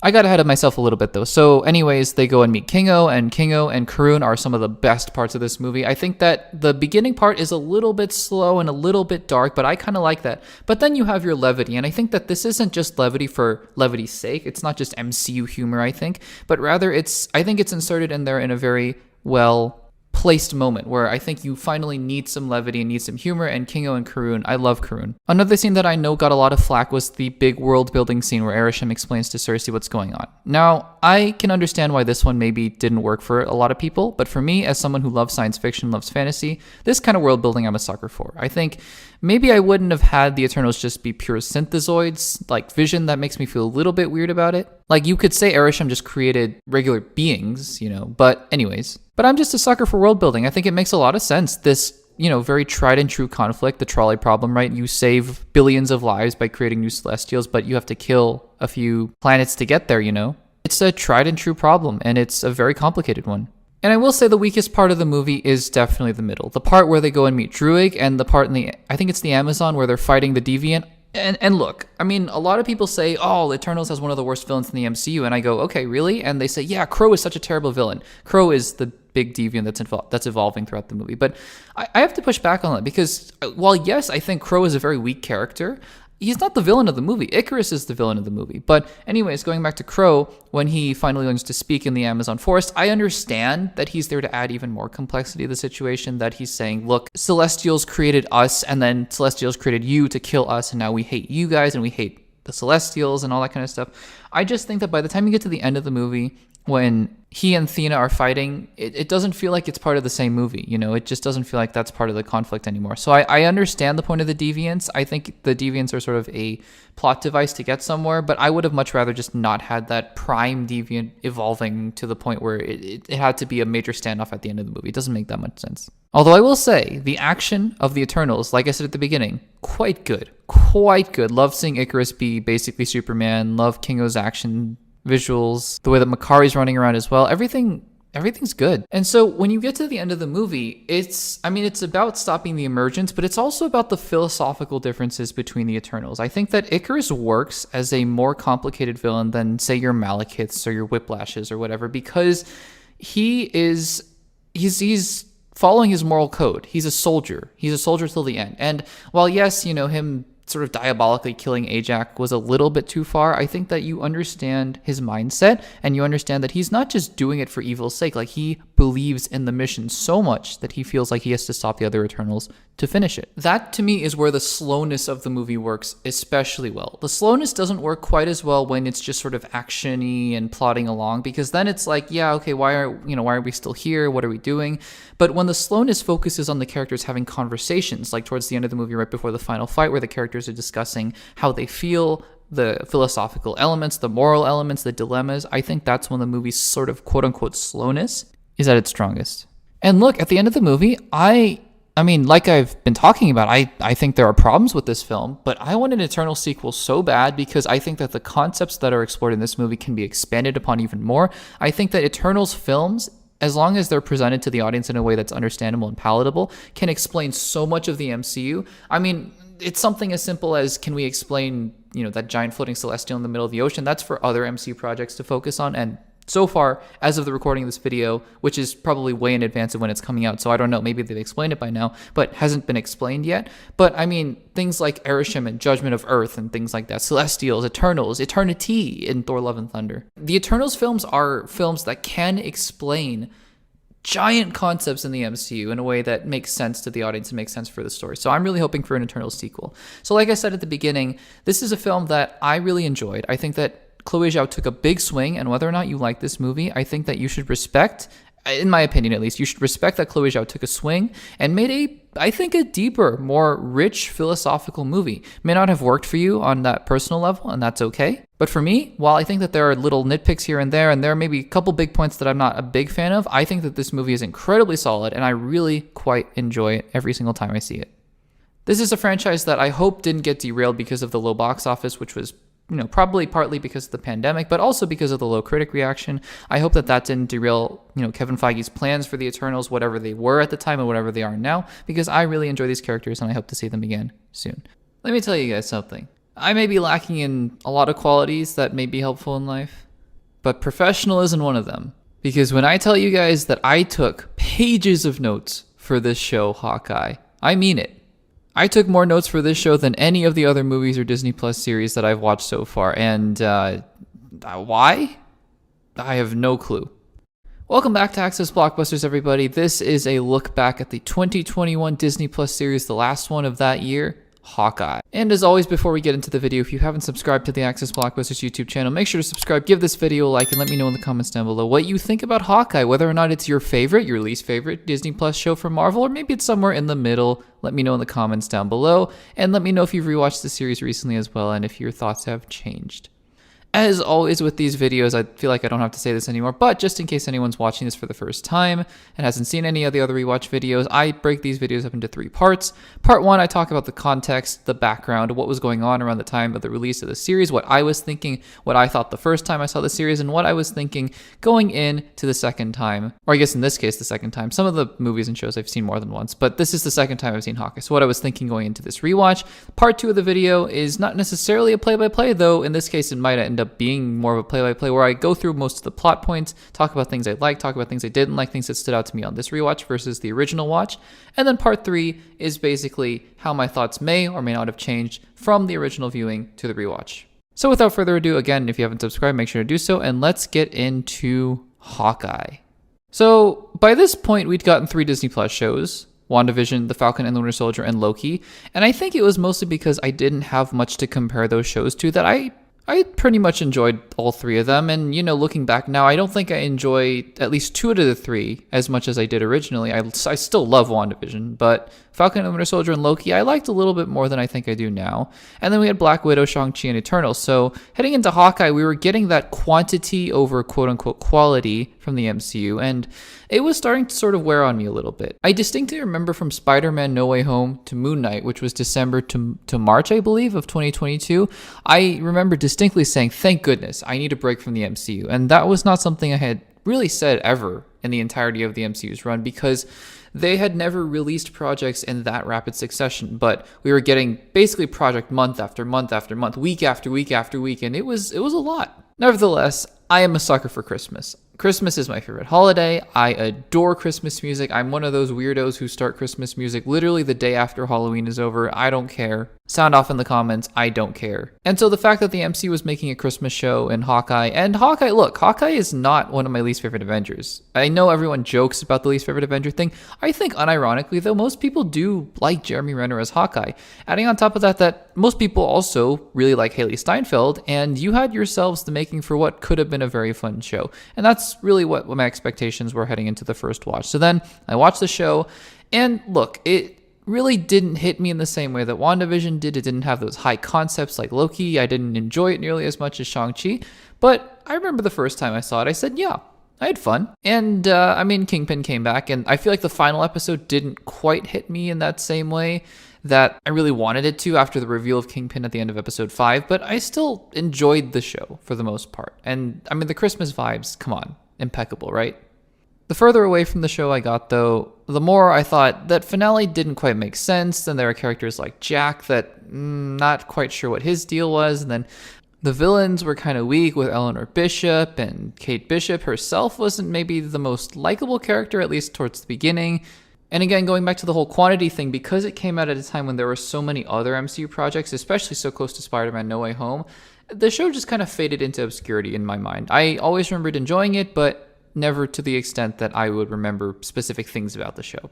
So count me as surprised when I came out of the show with just copious amounts of things to talk about. So I'm going to go through my notes, we're going to talk about the show, and hopefully by the end you'll have a better idea of how I think about Hawkeye, because I certainly have a better idea of what I think about Hawkeye. So let's do it. First thing is we revisit New York 2012, and while I enjoy revisiting parts of the original MCU Infinity Saga, it's at that point and at this point in the MCU's time, it's kind of getting a little bit old. I kind of want them to push forward instead of going backwards and filling in things. Like, it's fun when Shang-Chi can fill in the Mandarin backstory, and it's fun when we can go back to 2012 and see Hawkeye from Kate Bishop's point of view. But, you know, at that point, let's maybe move on a little bit. One thing that's noticeable at the beginning, the dialogue isn't great. And that transitions over from the prologue into the main setting in the present day, where Kate Bishop basically fires an arrow into a bell tower. And just for whatever reason, the dialogue for Kate Bishop, for Hailee Steinfeld, who, like I said, Hailee Steinfeld is a very likable actress, but this character of Kate Bishop is written so poorly in episode 1. Just comes off as very quippy and very cliche and very one-note and one-dimensional kind of bratty teenager, which I know is sort of supposed to be what the character is, but it really feels archetypal rather than a three-dimensional character. Once we get into Clint, though, the trauma from Clint, from Endgame, from all the Avengers films, that's the part that I thought immediately worked. It's funny because in a Christmas show, you may not be thinking the darker elements are the ones that stood out to me, but when Clint is watching Rogers the Musical and thinking about Endgame, that worked. That really worked. You get to see him just be such a good dad. That's what Renner can really do well, is the fact that he can play grumpy and over it and all that kind of stuff with Kate, but then he can turn it around towards the end of the show and be a good mentor, and he's just such a good dad. Rewatch the first episode, the way he talks to his kids. It's amazing. Speaking of dads, though, there's Jack, and Jack is a crazy character. We're going to talk a lot about Jack in this episode. So then there's the whole debacle with the Ronin costume, and Hawkeye and Ronin, who is Kate Bishop, team up, and they go on their adventure, and that's basically how the main brunt of the show starts. And that's fine. I mean, I think Renner's frustration with Kate Bishop at first is pretty funny. I still think that in episode 2, Kate Bishop is written pretty poorly. She still comes off as very bratty and very unlikable. And the LARPing scene, I like Grills. I do. I like the character of Grills. I like the LARPers. They're a little goofy towards the end when they come out fighting in their costumes. I like the characters, though. I just think that this whole LARPing scene could have been devoted to something else that was probably equally as funny or maybe even darker, but that's fine. But here's really what the biggest difference is watching this show for a second time versus watching it for the first time.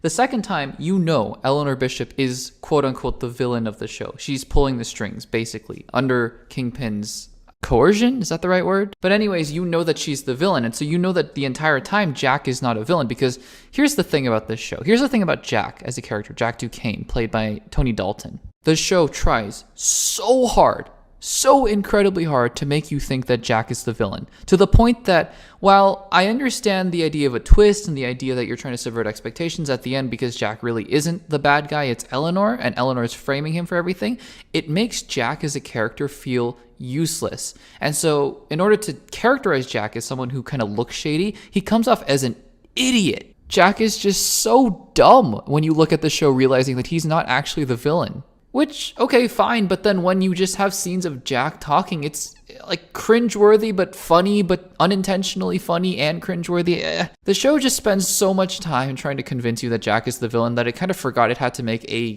good character. And if you devoted that attention to other aspects of the story, I feel like that the story could have benefited a lot more than with Jack.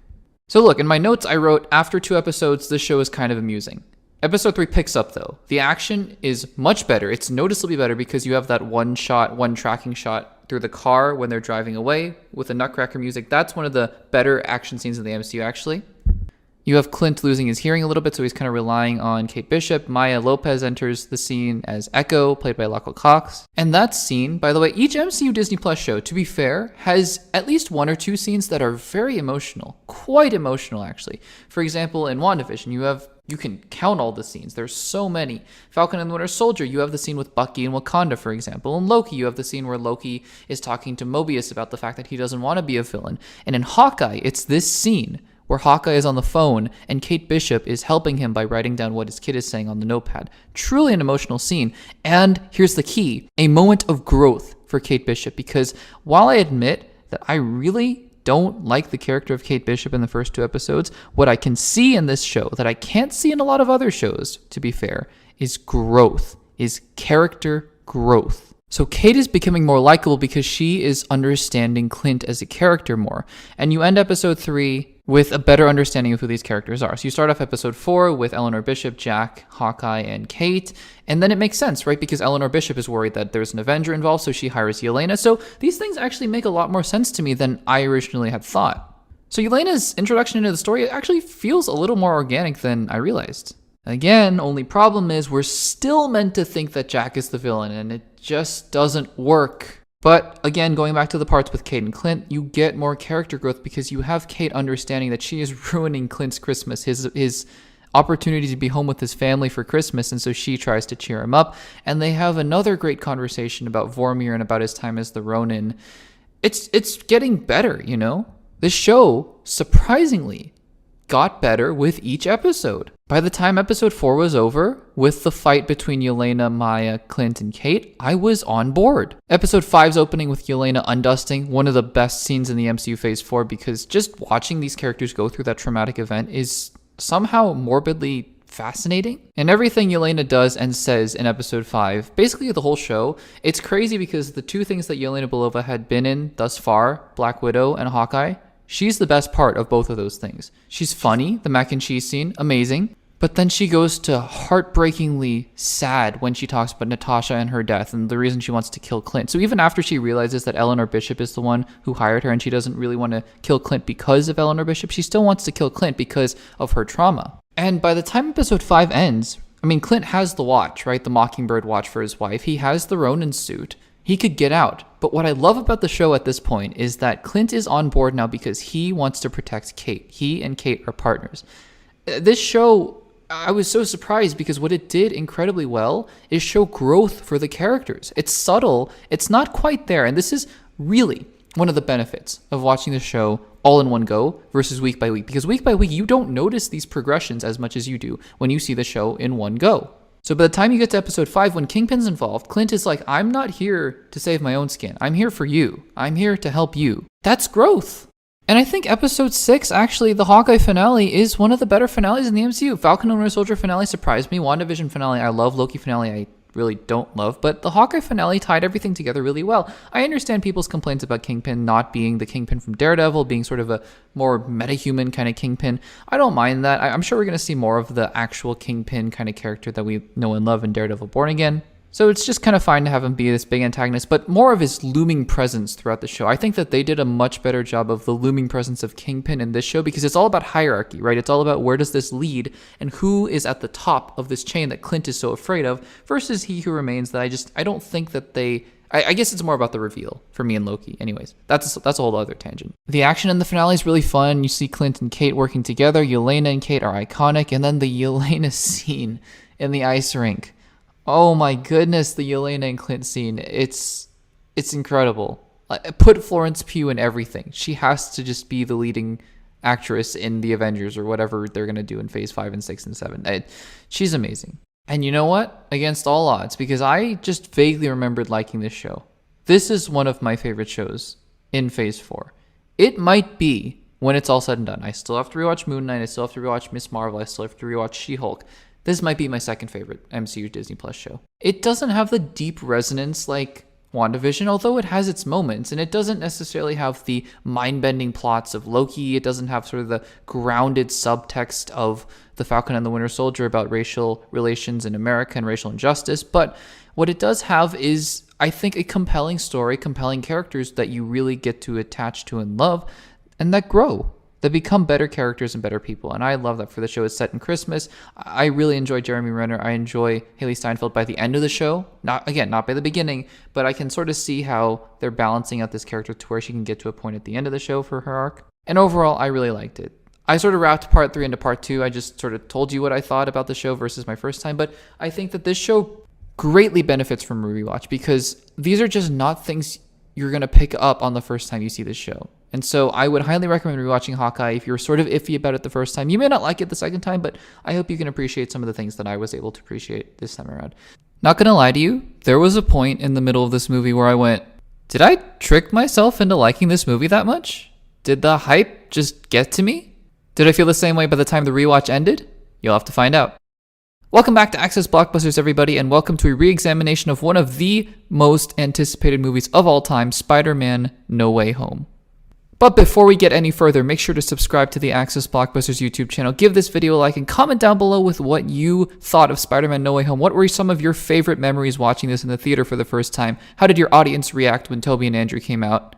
Is that a spoiler? This movie is a few years old, so I hope not. And let me know what you think about the movie as a whole. I'd love to hear your guys' thoughts. As always with these re-examination videos, I'm going to be splitting the video into 3 distinct parts. The first part is the context. What were we all thinking before this movie came out? The anticipation, the hype, the expectations, and then how I felt watching the movie for the first time. And then part 2, we'll go through the rewatch. We'll talk about what I liked, what I didn't like, what worked, what didn't. And part 3, we'll talk about how my opinion may or may not have changed after the rewatch. So without further ado, let's talk about Spider-Man: No Way Home. So we all know the story behind Spider-Man: No Way Home. Like I said, it was quite literally one of the single most anticipated movies of all time. Even before we knew that the multiverse saga was a thing, we knew that Spider-Man: No Way Home had the potential of being a crazy movie because of rumors of Alfred Molina returning as Doc Ock, Jamie Foxx returning as Electro, and you can look at those videos on the channel. Those were some of the first breaking news videos that I ever did. Crazy to think that I sort of saw the whole news cycle come full circle on this YouTube channel. It was crazy to watch, for sure. But I don't want to spend too much time on this first part because, everyone was super excited for the movie, and for the most part, I think this movie exceeded or met everybody's expectations because everybody seemed to love this movie.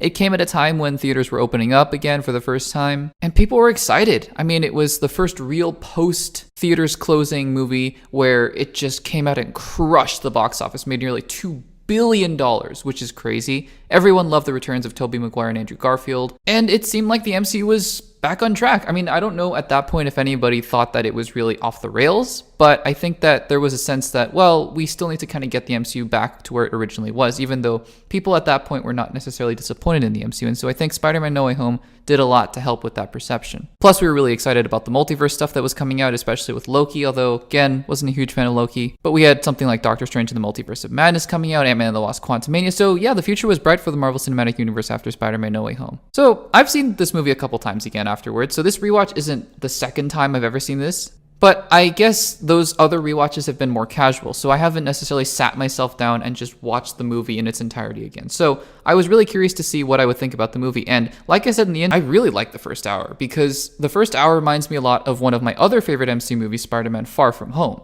Spider-Man: Far From Home, to me, captures the tone and essence of being a teenager and being in love and in having fun in high school and enjoying your life, while again also balancing the parts of Spider-Man that we love of being a superhero. And I think Spider-Man: Far From Home did that exceptionally well, reminding you of, Spider-Man 2, for example, where he has to balance his life with being a superhero.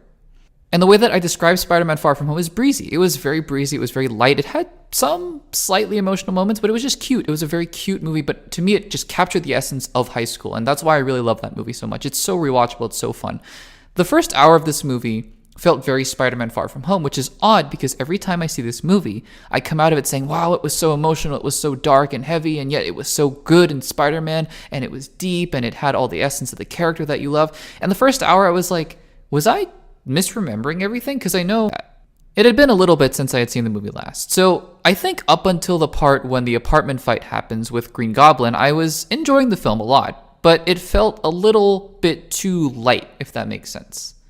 And I was a little worried because I thought, is it going to be unbalanced? Is it just going to flip to the dark, more gritty tone? Not gritty necessarily, but just the more emotional, deeper themes that I remember from the movie.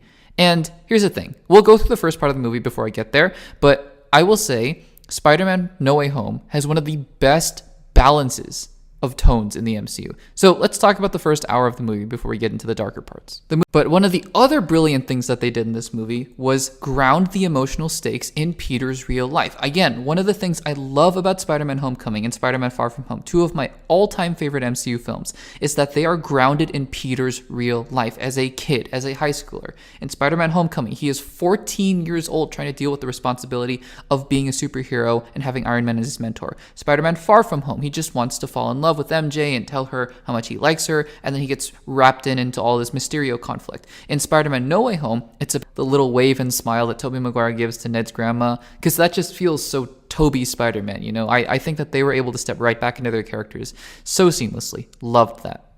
But actually, that leads me to my favorite scene in the entire movie. My favorite scene in the entire movie is the scene on the rooftop, because when MJ and Ned come to comfort Peter, you feel this unbelievable grief just wash over him. And it's hard to imagine that this is acting, because it almost feels like this is real, that Tom Holland is just pouring out grief onto these other two characters. And then you understand why Tobey and Andrew are in this film, obviously for fan service, but also to help Tom Holland's Peter Parker come out of this dark place. And I think that this scene just makes the whole movie work, because you have the other Spider-Man sort of preventing him from going down that darker path. I think that's what this movie is all about. And then I think actually even more emotional than Aunt May's death, I think the scene where Peter says goodbye to Ned and MJ, I think that's even more emotional, because it hits home, because you care about these characters. You felt their journeys together as friends and as lovers, I guess, in Tom Holland and Zendaya's case. And I think this scene is actually such a great argument in why you don't need characters to die to have stakes. Like, that's not the only way that movies can have stakes and stories can have stakes, because nobody dies in this scene. But it's the idea that you're forgetting about your friends and you're forgetting about your love. And it's heartbreaking, it's heart-wrenching, and yet you know it's the heroic thing to do. And it's the heroic thing to do when Tom Holland movie fans get to see something like this in our lifetimes. Amazing. I'm going to be really honest with you guys. I don't know what to do with Moon Knight. I don't think the show knows what to do with Moon Knight. But I guess that makes for an interesting series, right? Welcome back to Access Blockbusters, everybody, and welcome to a look back on the 2022 Marvel MCU Disney Plus series in Phase 4 of the MCU, Moon Knight. In today's video, we're going to be taking a look back on the series starring Oscar Isaac as Mark Spector / Stephen Grant / I guess Jake Lockley, and talking about what I think about the show upon a rewatch a little bit after it has been released. It's been a while, and I wanted to take a look back to see what I thought. But before we get into the video, if you haven't subscribed to the Access Blockbusters YouTube channel, make sure to do so. Give this video a like and let me know in the comments down below what you think about Moon Knight. Do you love the show? Do you hate the show? I have a feeling that this is one of those shows that might have aged differently for different people. I think that some people really love the show and probably love it more now. I think some people like the show but maybe like it less now. Keep watching to see what I think about Moon Knight, because I'm one of those people who quite liked the show the first time, so let's see how it fared on the second rewatch.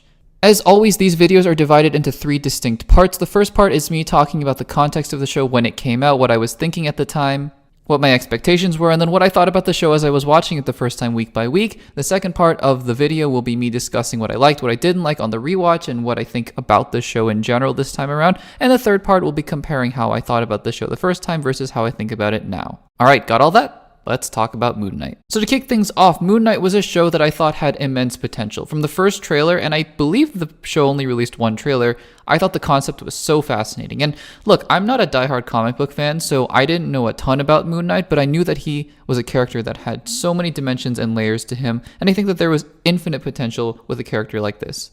And while the Marvel Disney Plus series have been hit or miss, at least up until this point, I mean, it's fair to say that they're taking big swings, and this was another big swing from Marvel. It's getting an Oscar-caliber actor in Oscar Isaac, no pun intended, and just putting him in a role where, yes, it's superhero-y, yes, it's Marvel-y, but he's used to that kind of thing. He didn't have the best experience as Apocalypse, but I believe that this was a role, I did believe at the time, and I still do, that this was a role he could really sink his teeth into. So I was really excited. I wanted to see what the show had to offer. I wanted to see what Oscar Isaac did with the character, and I really just left my expectations open. And I think that the first couple episodes really did pique my interest, because the first couple episodes set up this intriguing, tense drama thriller where you have a main character who doesn't even know where he is, who he is. I think the first episode, aside from episode 5 maybe, and even episode 5 has its ups and downs, but the ups are really high. We'll get there in a second. But episode 1 is so strong because you're setting up a mystery that is very compelling. You have a character who is struggling with this idea that he wakes up in places where he doesn't even know who he is, but then he has another personality talking to him, and there's this bird creature that's talking to him as well.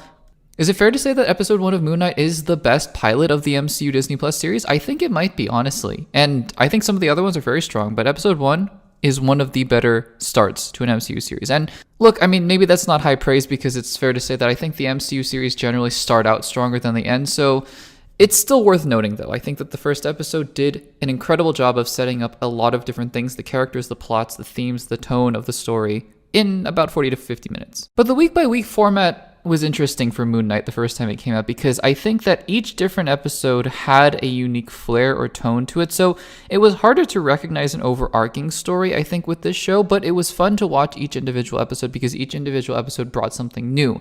And I think that that works very well on a first watch. But it did make the ending feel a little bit lackluster because you had all these different disparate tones and styles coming in. Like one episode, I think episode 4 was an Indiana Jones kind of style of artifact hunting. And then episode 1 was a psychological thriller. And then episode 5 was a deep exploration into trauma and dealing with pain. So all of that had such immense potential. And obviously the ending of episode 4 leading in episode 5 had so many layers of trauma and burying your trauma and mental, I don't even know what to call them, barriers, like the different dimensions, I guess, that Mark finds himself in the doctor's office and in the duat. And it worked really well to Moon Knight's advantage to kind of confuse the audience enough that it was still interesting. But then episode 6 kind of just made everything come together in a very sort of generic CGI fest where it was a crocodile against a bird and Moon Knight kind of fighting Harrow who was pointing lasers at him. So I left the show feeling a little bit underwhelmed, even though I thought it had incredible potential and I had fun with it. And while I think a lot of those things remain true on this rewatch as we transition into the second part of this video, I also think that a lot of them were magnified. And I think a lot of the negatives became far more negative to me on the second rewatch, and the positives remained fairly positive, if not even a little bit more. So let's kind of go through episode by episode and talk about things I didn't like and liked about each one, because I think that Moon Knight is a show that lends itself very well to that kind of structure. Because like I said, unlike other Disney Plus MCU shows like Falcon and the Winter Soldier or even Hawkeye, where it's one sort of overarching narrative, this show feels very segmented. And I think each episode is unique, but I don't necessarily think that's the best thing. We'll talk about that at the end. First of all, what becomes incredibly apparent is that Oscar Isaac is acting his butt off. I mean, it is incredible the way that he's able to embody this character of Stephen Grant, who, yes, has sort of a shoddy British accent, but we learn later that's very intentional because it's a created persona. And Oscar Isaac, you can tell, I mean, he never does anything just for the sake of doing it. You can tell he's putting everything into this role. Also, the opening with Harrow with the glass and his shoes, that's terrifying. And I think that the opening has such a great tone of disorientation, and that's what the show's going for, which is awesome because we're in the shoes of Stephen Grant to begin the series. I love Khonshu. I think that F. Murray Abraham, his voice lends itself so well to this character, and I think that the switching between Mark and Stephen through the first episode, where you're not entirely sure what's going on, and it elevates the action scenes, because these action scenes could just be generic MCU action scenes, guy driving a truck, running away from the bad guys, but what makes it so unique in the MCU, and I maintain these action scenes in the first couple episodes are some of the best in the MCU, because it's the disorientation. You don't know what's going on. So you have Stephen waking up in the middle of an action scene. That's awesome. I believe what I wrote in my notes is that episode 1 is manic, and I think that that's not a bad thing. It's chaotic, and I love it. Episode 2, I think, is much the same, although maybe not quite as good. As we get to learn more about Mark, I think that the use of mirrors is a really clever and very well executed trick to sort of get both Oscar Isaac's, I guess, both of their performances. It's one guy, but it's, his dual performances, Mark and Stephen, together. That works very well. But we're sort of getting into the meat of the plot, and this is where some of Moon Knight kind of falls apart for me a little bit. It's not enough to sink an episode or anything like that, but the cheesy nature of the show, the MCU kind of corniness kind of comes out a little bit. Like when Stephen is doing his dance and he turns into the suit, Mr. Knight, it's not the best thing in the show for sure. I think Layla is fine. I think that I'm always going to butcher her last name, but the actress playing Layla, I think that she does a great job. I think she's more charismatic at the beginning because later on in the series, they're asking her to pull a lot more dramatic weight, as we'll talk about with Mark and Layla and their marriage, and then also Layla's father. They're asking her to do a lot as a character. And so I understand that it's maybe not as easy for an actor to pull that kind of thing off, but towards the beginning when it's just Layla kind of being mad at Mark, I think that works. And then we move on to episode 3 where they're in Egypt. So by now, the show is establishing itself, and I think episode 2, while being a step down from episode 1, is still very solid. But then they head to Egypt, and the show, again, just sort of sinks its teeth into the parts of itself that I don't think work as well. I think that the adventuring aspect is maybe not what I signed up for Moon Knight season 1. I was really on board for the psychological thriller. So to go to Egypt and turn it into Indiana Jones is cool and all, but it's maybe not what was the most appealing part at the beginning. And yes, let's talk about the Jake Lockley scene where Jake takes over and kills a bunch of guys. That's incredibly cool, by the way. I think that's such an amazing way to handle a character where you have all these different personas, and it keeps us on our toes. Unfortunately, they never explain him. Ever. It's just left on a cliffhanger. And that's one of the most frustrating parts of this entire show. It's just that they felt like, no, we're good. We're good to just have Jake kind of be there and not talk about him until the very end. And literally, I mean the very end.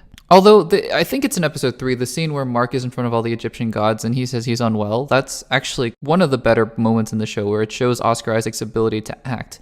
And he's doing crazy things in that scene. He's acting as Khonshu, so he's pretending he's being possessed by Khonshu to speak, and he's yelling and screaming and then doubling over in pain, and then the gods ask him, "Are you unwell?" And he's crying. I think that's really a showcase for Oscar Isaac's acting talents, for sure. I guess as episode 3 kind of wraps up, it's as good of a time as any to talk about Arthur Harrow. He's a fine villain. I think he falls into the bucket of charismatic actor. Ethan Hawke is amazing in the role, just like Cate Blanchett was so charismatic in the role of Hela.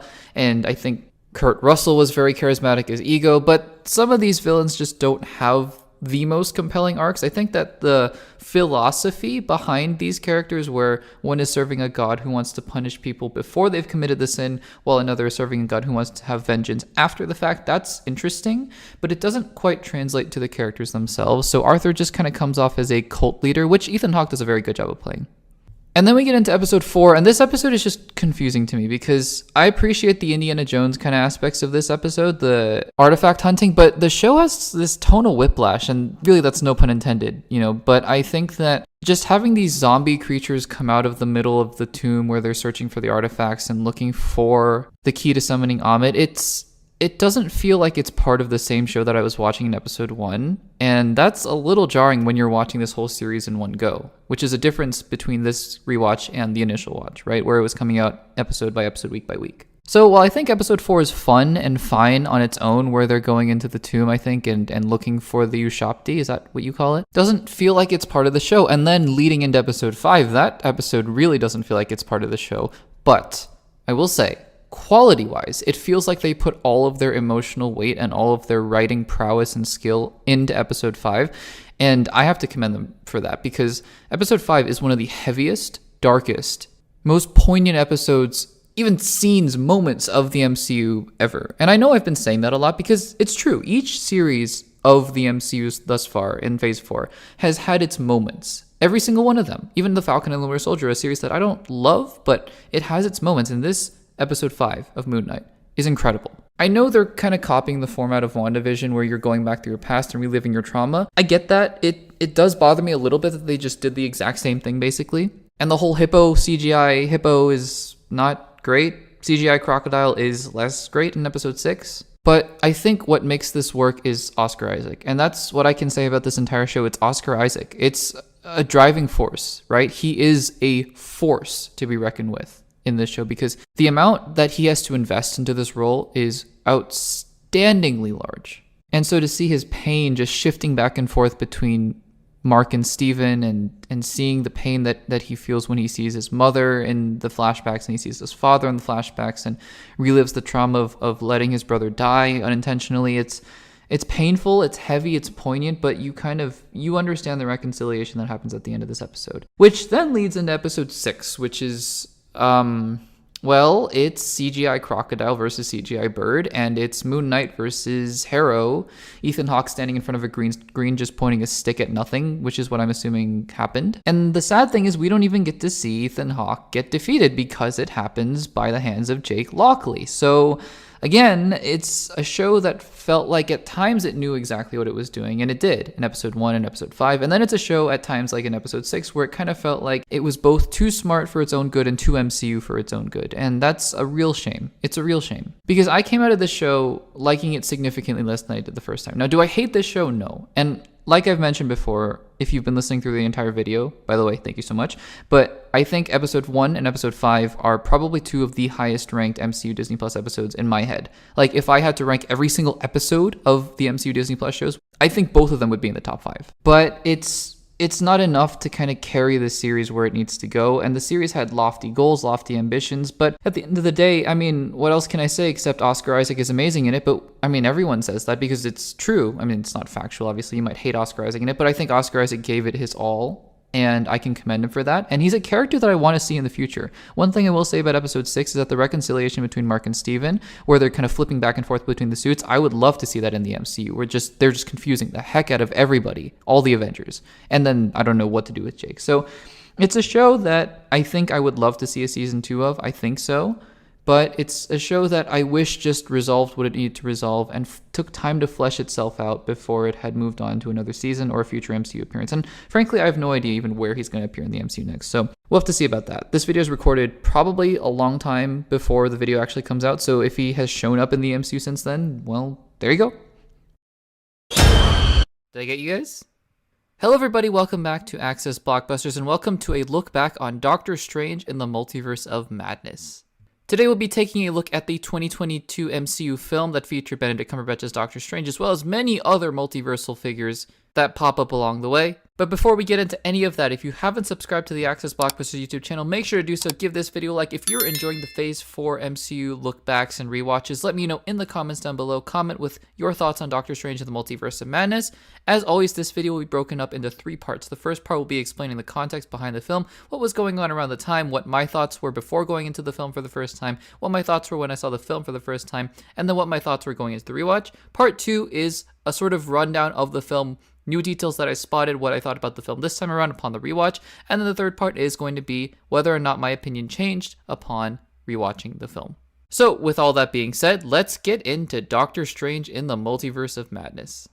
So it's fair to say, this film had probably the highest expectations out of almost any. Elizabeth Olsen was in the movie as the Scarlet Witch, although we suspected she was the villain, we didn't know for sure, but I love Elizabeth Olsen, I loved WandaVision, and so I just hoped we were going to get a really fun, good, solid multiversal film. And for the most part, after I saw the film, I thought that was pretty much what we got. It was a very solid, if not maybe a little bit underwhelming, but very fun multiversal kind of film. Didn't really explore the multiverse that much, but it was still enjoyable. Now the film, while it did get a decent critical rating and it did make a lot of money at the box office, in fact, I think something like $900 million, has not been hailed as the greatest MCU film ever made by the MCU fans in the years that have followed. And that's maybe not a knock on the film itself, especially given the vehement distaste that the MCU fans have for other properties in the MCU that have come out post Doctor Strange and the Multiverse of Madness. So the fact that even people seem to like this film a little bit but were disappointed maybe is a big win in hindsight, but still it seems like people have been disappointed by the film just in the fact that it wasn't living up to the potential of its concept. I will say right off the bat that Sam Raimi is the one who directed this film, and Sam Raimi, for those of you who don't know, is the one who directed Spider-Man 1, 2, and 3 with Tobey Maguire, but he also directed other horror films such as Evil Dead. He's known for having a very distinctive style. If you watch clips from Evil Dead, if you even watch clips from Spider-Man 2 when Doc Ock is born, you kind of get the horror aspects of Sam Raimi's filmmaking. He likes close-ups, he likes these kind of fun pans and zoom-ins and fade-ins, and he's just a very stylistic director, and so I think it's fair to worry if his style overpowers the film, and while I do think it does in certain places, I am also pleasantly surprised to say that the beginning of the film, at least, and for the vast majority of it really, it feels like a very solid, just superhero kind of film, which appreciates Sam Raimi's stylistic flair. Maybe that's what I'm trying to say. Then after that, Xochitl Gomez's America Chavez meets Wong, meets Strange, they meet the corpse, which will come back into play later, and then we get into the Wanda part of the movie. So let's talk about Wanda Maximoff, because Wanda Maximoff is probably the most polarizing part of this film. For Wanda Maximoff is undoing everything in WandaVision. No. And I say that as somebody who loves WandaVision. You can go check out my rewatch of WandaVision I did a few weeks ago. You can check out my original videos on WandaVision. I love the show. So if anybody were to say, and I'm not saying that, if you think that this villainous turn is wrong and you should utilize it to the fullest capacity, do crazy things with Doctor Strange. That's the character that you do that for. Don't do it with characters like, I don't know, Ironheart or Black Panther or whatever, but do it with Doctor Strange. Like, it would feel a little weird if you just did crazy, weird things with Matt. And the film ends with Strange with a third eye, which looks terrible. Honestly, it looks terrible. But that's the film. And it's understandable that this film kind of ended up the way that it was, but it's still a little disappointing that at this point towards Black Panther Wakanda Forever, and it was enjoyable. It definitely was.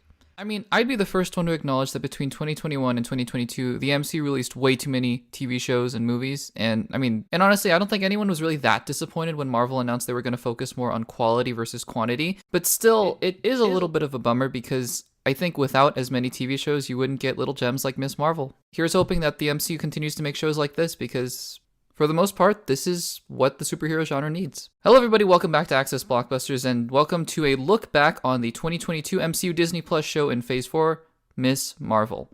If you haven't subscribed to the Access Blockbusters YouTube channel, make sure to do so. Give this video a like and let me know in the comments down below what you think of Miss Marvel. Do you like this show more than Loki, WandaVision, Falcon and the Winter Soldier, Hawkeye? And do you think Kamala Khan is one of the better characters that the MCU has ever produced, or do you not like her as much as I do? Let me know in the comments down below, and again, make sure to subscribe for more content just like this coming your way. As always, these videos are broken up into 3 parts. The first is my background and context with this show, what was going on around the time of the release, as well as some of my overall thoughts the first time I had seen the show. The second part of this video will be my updated thoughts upon having rewatched the show, and then the third part will be whether or not those thoughts have changed substantially since the first time. So, with all that out of the way, again, make sure to subscribe to the Access Blockbusters YouTube channel. Let's get into Miss Marvel. So 2022 was an interesting year for the MCU because they had announced they were going to release 3 Disney Plus series. Now, the Disney Plus series that they had released in 2021 were all based on existing characters. WandaVision, The Falcon and the Winter Soldier, Loki, and Hawkeye. And even What If you want to count that as well. But 2022 was different because 2022 was going to use Disney Plus to introduce to the MCU 3 brand new characters. Moon Knight, Miss Marvel, and She-Hulk. I think Moon Knight, as you might have seen in my rewatch video and also my initial reviews, did a pretty successful job in introducing Oscar Isaac's character into the MCU, although the show itself was a little bit rocky. Didn't know that much about She-Hulk by the time that Miss Marvel had released, so I was a little skeptical, to be honest. I wasn't that excited about Miss Marvel just because I didn't know that much about her.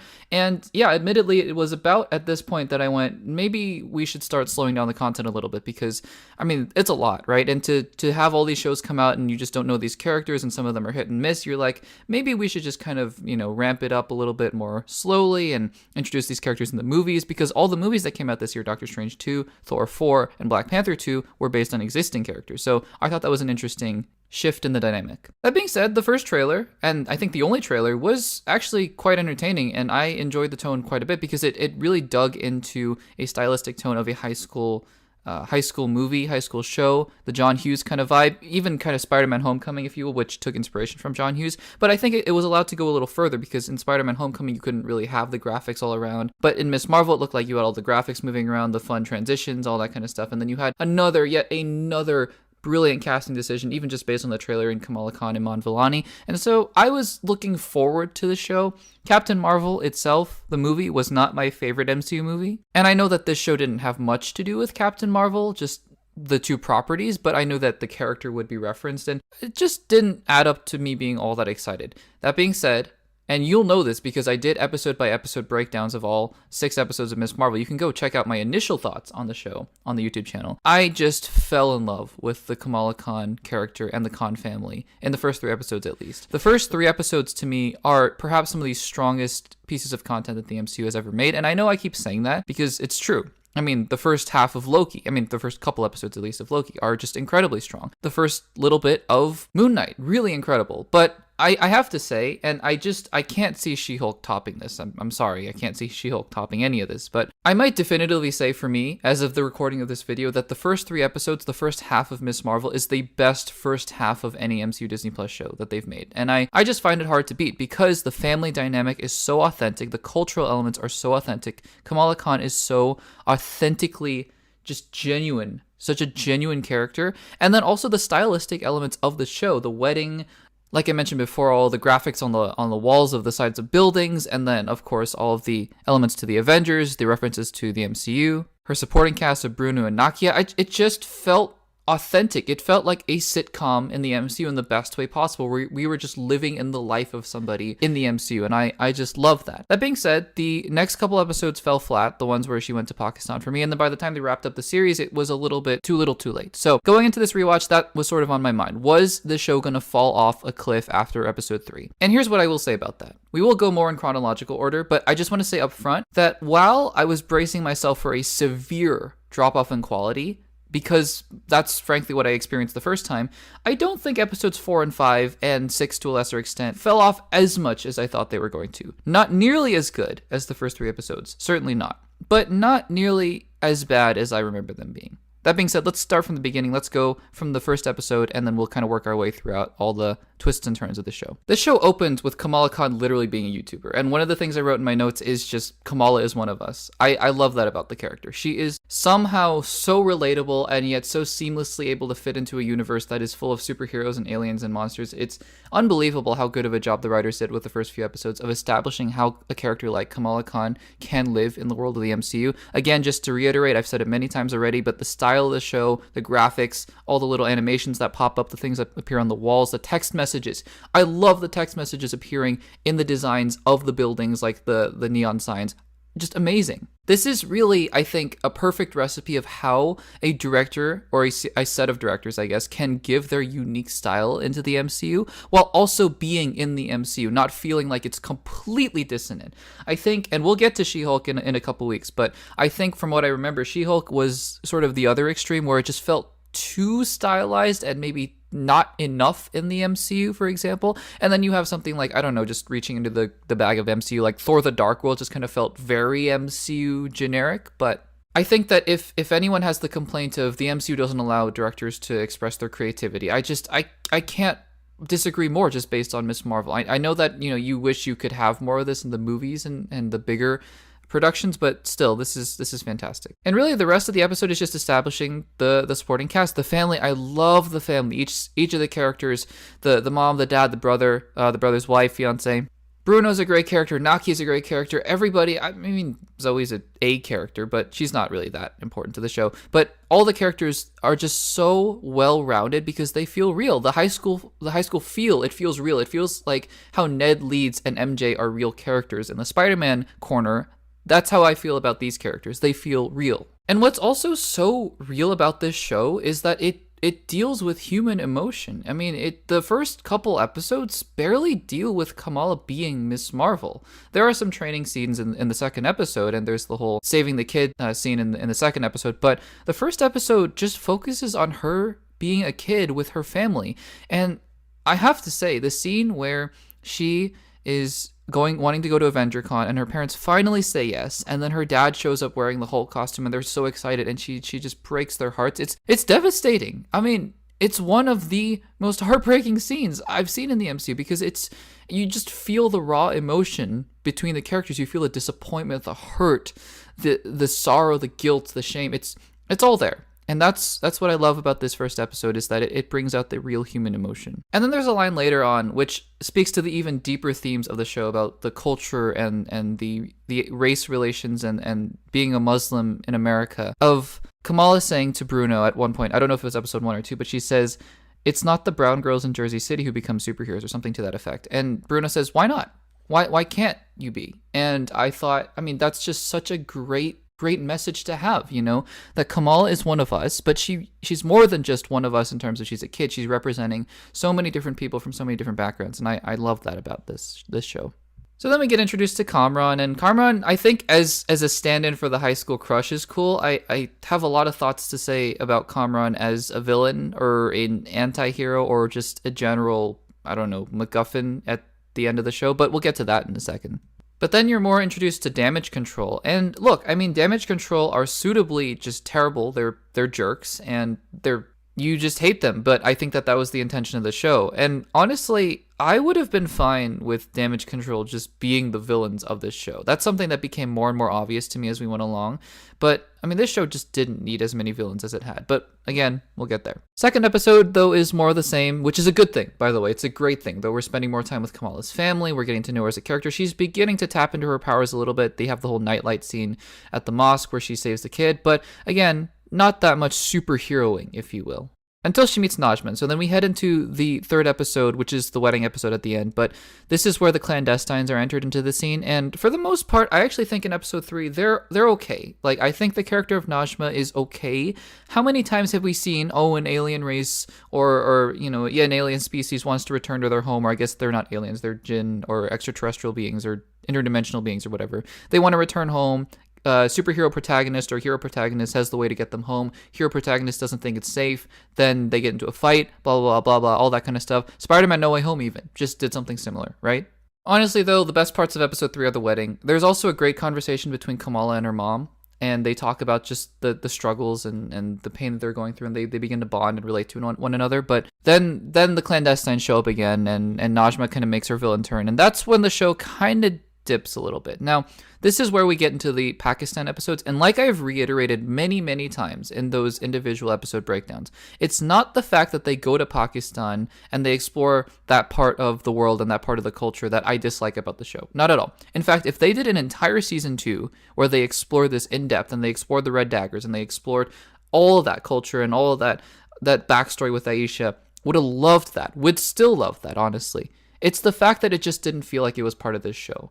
You know, it felt like it was a dissonant, disparate part that just kind of got put in there when in reality the show should have just focused on Kamala, her family in Jersey City, at the mosque, in high school, focusing on all of her problems with damage control, I think. I just don't see a need to put the clandestines in this show, honestly. I mean, it's just even weird logistically. I always think about, like, how can Kamala just leave? She's going to school. I understand that the grandma said you need to come urgently until they went, but it feels like a very lazy writer excuse, like we just got to get them from point A to point B without a really great explanation for why. Something that I wrote in my notes, actually, is that this little subplot feels like a side quest in a video game, and it feels like that's totally fine if you have a 13 episode season where you can kind of explore different pockets of the world and different pockets, but when you have 6 episodes, you just gotta focus up and tell one story. So again, I actually really do like almost everything that's within episode 4 where you're exploring the culture and she's going around Pakistan and just learning about her culture and the heritage. I think that's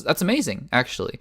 It just doesn't feel like it's part of the show. And then the Red Daggers are just another shoehorn thrown in group of people. Like, we already have Kamran, we already have the clandestines and Najma and her family and Nakia and Bruno, and now you have to enter in Waleed and Kareem, and it doesn't feel authentic because, I mean, we spend literally 20 minutes with Waleed and then he dies? Like, what am I supposed to make of that, honestly? I say a similar thing about episode 5, the entire backstory episode where Kamala time travels, which I've read interviews where the head writer, I believe Bisha K. Ali, says that she wrote on Loki, which she did, and it makes sense to her. It might make sense if you really map the whole thing out and compare it to the TVA time travel logic and the Endgame time travel. I don't really care. It doesn't make that much sense that it's a closed loop and Kamala can go back and become the trail of stars that her grandmother follows. It feels weird. It just doesn't feel like it fits with the show. And then you spend 30 minutes of the episode on backstory with her mother, or her great-grandmother and her great-grandfather, which again is cool. And if the show had time for that, I would have really enjoyed spending time with these characters. The fact of the matter is, this is episode 5, and we need to wrap things up. And my gosh, the scene where Najma sacrifices herself to close the veil, or close the rift between the dimensions, is the cringiest acting scene. For the most part, the actress who plays Najma does a pretty good job for what she's been given, but for whatever reason, that scene, I just cringed because she was like, I'm doing this for Kamran, and then she dies. And I was like, what in the world is happening? And then she turns into a skeleton. So, yeah. Luckily, episode 6 gets us back on track, and it finishes out relatively strong. I think all the parts that still have to do with the clandestines, including Kamran and his random powers and what even that means, I have no idea. All that kind of stuff didn't work, but the stuff about escaping damage control in the high school, it is goofy. It is admittedly very goofy, and throwing softballs at them and making slime and all that kind of stuff, but it fits the tone of the show, you know? And that's really what the MCU needs. It's just consistency throughout the show. And this show, other than here and there with the diversion to Pakistan, this show felt very consistent all the way through. It's a high school coming of age show. Do her powers look a little CGI? Yeah, I mean, sure. But again, at the end of the day, I think that the episode just ended very strongly. It tied up all the loose ends of the first 3 episodes, and it brought together some of the threads of episodes 4 and 5 that I just didn't think were that interesting. The show ends, and she's a mutant, which is exciting, I think, and that's Miss Marvel. And look, if the show had one job, right? The show had one job to endear us to the character of Kamala Khan. Mission accomplished. This show did a phenomenal job to set her up for movies like The Marvels, where the whole family is coming back and she's coming back, because Iman Vellani as Kamala Khan is wonderful, fantastic, just completely charismatic. That being said, I do think that the show suffers from a lack of structure once again. It has a very strong tone for the most part, but it diverges at certain points. But I think just comparing this now to the first time I saw the show, it didn't bother me as much because I guess I knew what I was expecting. I knew it was going to come. And I mean, yes, it's still jarring and it's still a little frustrating that this show just wasn't in Jersey City the entire time at the mosque and at the high school and with the Khan family. But at the end of the day, I think that a lot of the elements within episodes 4 and 5 I was able to appreciate more just because I understood thematically what they were talking about. And if that's the case, then I think that this show could have done a lot worse. So again, I think that this is a huge success for Disney Plus. I don't think it's perfect by any means, but I would say out of the 6, is it 6 now? Yeah, 6 live action Disney Plus shows that I've rewatched thus far, this is definitely in the bucket of a win. Huge win for Marvel. You know the best thing to come out of Thor Love and Thunder? Roy Kent as Hercules. Showing up in a post-credits scene that will never ever pay off in the MCU because just like Clea and just like Star Fox, he's gonna just live in MCU post-credits scene purgatory. Hello everybody, welcome back to Access Blockbusters and welcome to a look back on the 2022 MCU film Thor Love and Thunder. And by the way, just for the record, if that opening bit has aged very poorly and Roy Kent, or Hercules, I'm just going to call him Roy Kent, has shown up in the MCU since then, I apologize because I recorded these videos a long time ago in advance. So, you know what though, best case scenario is that he actually does show up and then I get to see Roy Kent as Hercules. I mean, Brett Goldstein, but Roy Kent. So before we get into Thor Love and Thunder, if you haven't subscribed to the Access Blockbusters YouTube channel, make sure to do so. Give this video a like and let me know in the comments down below, what do you think of the 4th installment of the Thor franchise? Did you like it more than Ragnarok? Did you like it less than Ragnarok? How about compared to the 1st and 2nd Thor films? Let me know in the comments down below. As always, these videos are divided into 3 parts. The first part is me talking about the context of the film, what people were talking about before this film came out, what I thought about the film when I first saw it, and then subsequently my expectations on the rewatch. And then the second part of this video will be talking about my updated thoughts after having rewatched the film. And the third part will be comparing my thoughts from the first time around to this rewatch and seeing if my thoughts have changed at all. Alright, without further ado, let's get into Thor, Love and Thunder.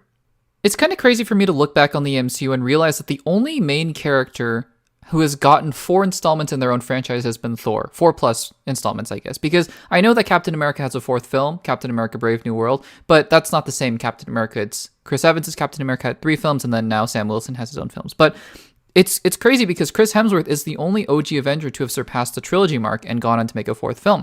And I don't know if that's really more to do with the Ragnarok's reinvigoration and reinvention of the character and how much people fell in love with him again, because, I mean, truly, I'm a part of that. I consider Ragnarok to be almost a rebirth of the character that led right into Infinity War, which, to me, the Russo brothers were able to capture the best parts of that Ragnarok Thor and some of the good parts of the previous iterations of Thor as well. But Ragnarok was really where it started. And that was Taika Waititi's big introduction to the MCU, and after Ragnarok, I thought, if they're going to make a Thor 4, Thor 5, just go ahead and do it. Let Taika Waititi, almost like James Gunn, have his own little corner of the Thor universe, although Ragnarok did heavily connect to Infinity War, which I was really happy about. But just let Taika Waititi do whatever he wants with Thor, Love and Thunder. And, I mean, honestly, I wasn't crazy about the title. I thought the title Love and Thunder was probably one of the weakest titles that they announced at that panel, and I thought bringing back Jane Foster was an interesting move because I kind of thought the entire MCU had written her out, but, you know, that's pretty cool. So, I mean, on the premise alone, I wasn't super excited for Thor Love and Thunder, but, I mean, it was Taika Waititi. The trailers looked really funny. They actually cut the trailers in such a way that the funniest jokes and some of the funnier moments were in the trailer at really good times. The timing of the trailers were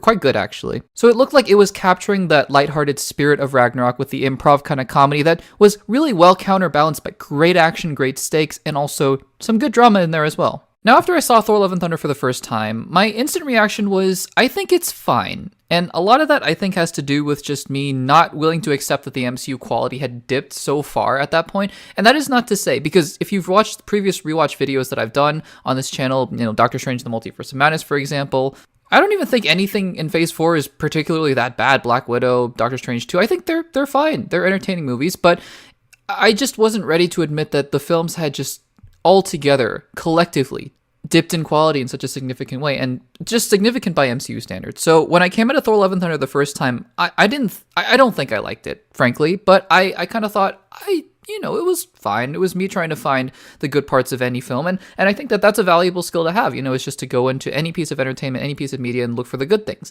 At the same time, though, I've seen the film now a couple times since then, and this is probably my 3rd or 4th time seeing the film for this video, and each time I kind of come to the realization that this is probably one of my least favorite MCU movies to date. And by the way, even then, it's not terrible, and I don't think that that's coping either. I think that it's just truly not terrible. There are some really redeeming parts of the film for sure, but just for MCU standards, it just fell short. So going into this rewatch, I was a little bit nervous because, I mean, Whenever I kind of look at the bottom of my MCU rankings, and every time I have to rewatch those films when I'm going through the whole MCU in chronological order or whatever, it's not exciting, to see the Incredible Hulk and go, all right, we have to watch this again, or Thor: Love and Thunder, we have to watch this again. So anyways, all that to say is that I was going into this a little bit nervous, but also just hoping that this time around I might be able to spot some things that I really liked and enjoy the film more than I had before. Now, what I will say, and this was true based on the trailers as well, is that Christian Bale as Gorr the God Butcher was great casting. Great casting, because Christian Bale is a top tier actor. And the opening of Thor: Love and Thunder proves that, because the dramatic weight that Christian Bale brings to the first, 3 minutes of Thor: Love and Thunder is fantastic. And I thought right from that moment, I thought we are getting a great Thor movie right here, because for as much as I love Ragnarok, and if you've seen any videos on this channel that have to do with Ragnarok, you know that I love Ragnarok, but some of the dramatic elements don't land as well as I think they could have. For example, Odin's death, I thought it's fine, it's there, but I know he has dramatic potential, Taika Waititi, because of a film like Jojo Rabbit, which has very dramatic moments in a otherwise comedic film. So to see the beginning, right, to see the opening scene again, I was just reminded of the potential that a filmmaker like Taika Waititi has, because the weight that Christian Bale losing his daughter has in the first couple minutes is tremendous, for sure. And I think the general premise of the movie is also quite interesting. The arrogance of the gods, right? Understanding that the gods have taken for granted that they have all these followers and they've become aloof. And I think that has a lot to say about Thor as a character as well. He might have become a little bit aloof as well as he's trying to figure out his way in the world. I think that kind of commentary, there was great potential for that in this film. And you can see that with the god that Christian Bale's Gorr the God Butcher kills. Although it is a little annoying to me that the sword, the Necro Sword, is the one who tells Gorr to kill the god. I mean, I think that maybe Gorr would have done it anyways, but you kind of want the villain to come into his own naturally. And I'm a little annoyed just hearing that the Necro Sword is the one talking to him and convincing him to do it. But whatever, minor nitpick. So then we get Thor and the Guardians of the Galaxy. And this is really my big criticism this time around with Thor: Love and Thunder. I think I kind of put my finger on why I don't like this film as much as I like other MCU films, including Ragnarok, and that's because this entire film, for the most part, feels like a giant SNL sketch. From the way that it looks, for the most part, there are some scenes that look exceptional visually, but from the way it looks, to the actors, to the way that they're delivering dialogue, it just feels very sketch comedy, and I don't think that's a good thing, because I think Ragnarok, while there were some incredibly funny moments, like the whole Loki acting as Odin scene or the Loki Thor Doctor Strange scenes, it never felt like a sketch. It kind of felt like jokes within a progressing story. This whole opening bit with the Guardians of the Galaxy just feels so SNL, so sketch comedy, and the way that even those aliens that have taken over that temple look, I mean, it's fun, seeing Thor kind of zip around with the punk rock kind of vibe, but it's just, it feels so parody, so spoof. Like, I think even the entire play scene this time around with Matt Damon and Sam Neill could have just been taken out entirely. I think it was really funny in Thor Ragnarok, but now you're just doing it for the sake of doing it, right? And then trying to juxtapose that with Jane's cancer, which, I mean, such a heavy storyline that just wasn't given enough time, Even the line where Jane tells Thor later on in the movie, where she says that she has cancer, is delivered it just so hastily, and it's just glossed over so quickly. But we'll get there in a second. So anyways, Jane Foster is revealed to have cancer, which is, again, very, very sad for the character, but she figures out a way that Mjolnir will be able to heal her or something, which actually, to be fair, I do like the justification for why, because you get the flashbacks, and I think the flashbacks between Thor and Jane actually do more for their relationship than any other scene in the entire MCU had before. Just seeing snapshots of their life together between the Avengers films and between all the drama and the other movies is so wonderful. And I know that they were reshoots, actually, and that's one instance where reshoots actually work incredibly well, because they were a great addition to the movie. Anyways, going back to the point of it, is that Mjolnir has this charm on it that Thor asked to protect Jane, and I think that works well. I guess it just manifested that in making her a Thor. Not sure how that works, but I'll go with it for sure. Also, the hammer breaking apart, Mjolnir breaking apart, and coming back together, that's very cool. Love that. But then Gorr appears on the scene, and he takes the children. Okay, this is another big thing that I dislike about this movie, is that it turns into this whole side movie about Save the Children. And look, I mean, that's fine, I guess, but I think my real problem with it is it feels like Taika Waititi didn't know how to give the movie stakes, which is a problem in itself, because I mean, are you kidding me? The movie has incredible stakes. Gorr the God Butcher trying to kill all the gods for their arrogance. And then you have Jane Foster with cancer. Those are just incredibly high stakes. And now you have this entire subplot with children and saving children. I mean, it's just one of the most bizarre decisions, I think, in this entire film, honestly. But then once you get something like that, you also get something funny, like the X-Hammer thing. I think that's actually really funny. Gets me every time. The goat's also pretty funny on rewatch, too. I'm not annoyed by them or anything. So yeah, you know, you get those scenes where I'm annoyed and you get those scenes where I'm actually enjoying myself. And that's basically the story of this entire film, is me kind of going back and forth on, do I like this film? Not really, but then something makes me laugh and then I go back and forth. Anyways, the whole scene on Omnipotent City, say that 10 times fast. Anyways, I think is probably the lowest point in the film. I think Russell Crowe is having fun. You can see that he's having fun as Zeus, and I think you can see all the other actors are having fun. But I mean, it just goes to the sketch comedy part. If you put this entire clip on SNL and kind of downgraded the visual looks to make it look more like a set, I feel like nobody would have any problem believing that this was just some sketch that Chris Hemsworth and a bunch of other A-list actors did, honestly. Even the props. Zeus's lightning bolt is the lamest looking weapon I've ever seen. It looks like you could have bought it at a costume store. It just looks like a flimsy plastic lightning bolt. That's so lame, honestly. But then, we get to the Shadow Realm. This 15-minute section of the movie, 10-15-minute section of the movie is the best part of the movie by far. It makes the entire rest of the movie look terrible, honestly. And not just visually, too. Although visually, the Shadow Realm is stunning. I love the way that Taika Waititi used color, or lack thereof, color desaturation, and just made the whole thing look almost like a video game or like a comic book or whatever you want to call it. Just, it's so stylistic, and yet it fits. It's not too stylistic that it just feels out of place. It's almost like Miss Marvel that I was talking about in the recent rewatch of Miss Marvel, where you have those little graphics all over the place. It feels so naturally there and integrated, but it feels so new and refreshing, right? I think the Shadow Realm is such a good example of that with Taika Waititi. I mean, the action here is just superb, and everything looks so much sharper somehow with the color contrasts and the desaturation. I love this scene. I truly love this scene. If I could just rewatch this scene from Thor: Love and Thunder, I'd be pretty happy, honestly. And the Call the Axe scene, by the way, oh my goodness. That, I mean, again, just this whole sequence here where Gorr is being so intimidating and talking to each one of Thor and Jane and Valkyrie about their pain. And I think at one point he says something like, "Love is pain," and I was like, wow, that's a good line there. So this entire sequence, it makes me wonder why the rest of the film was like this, honestly, because this was great. And then for me, the third act just falls apart. The whole kids fighting, I'm not a big fan, honestly. There's some big potential, like I said before many times in this video, with Jane kind of realizing this is her last chance to live, you know, her last day to live. She has one more shot to fight with Thor and save everybody. I think that has a lot of potential, kind of glossed over. I mean, who in the world is Eternity? You have, I think, statues of Celestials and the Watcher in this room before they go to Eternity, and no one ever wants to bother to explain what the entire mythos of the MCU is, because nobody seems to know that for a fact.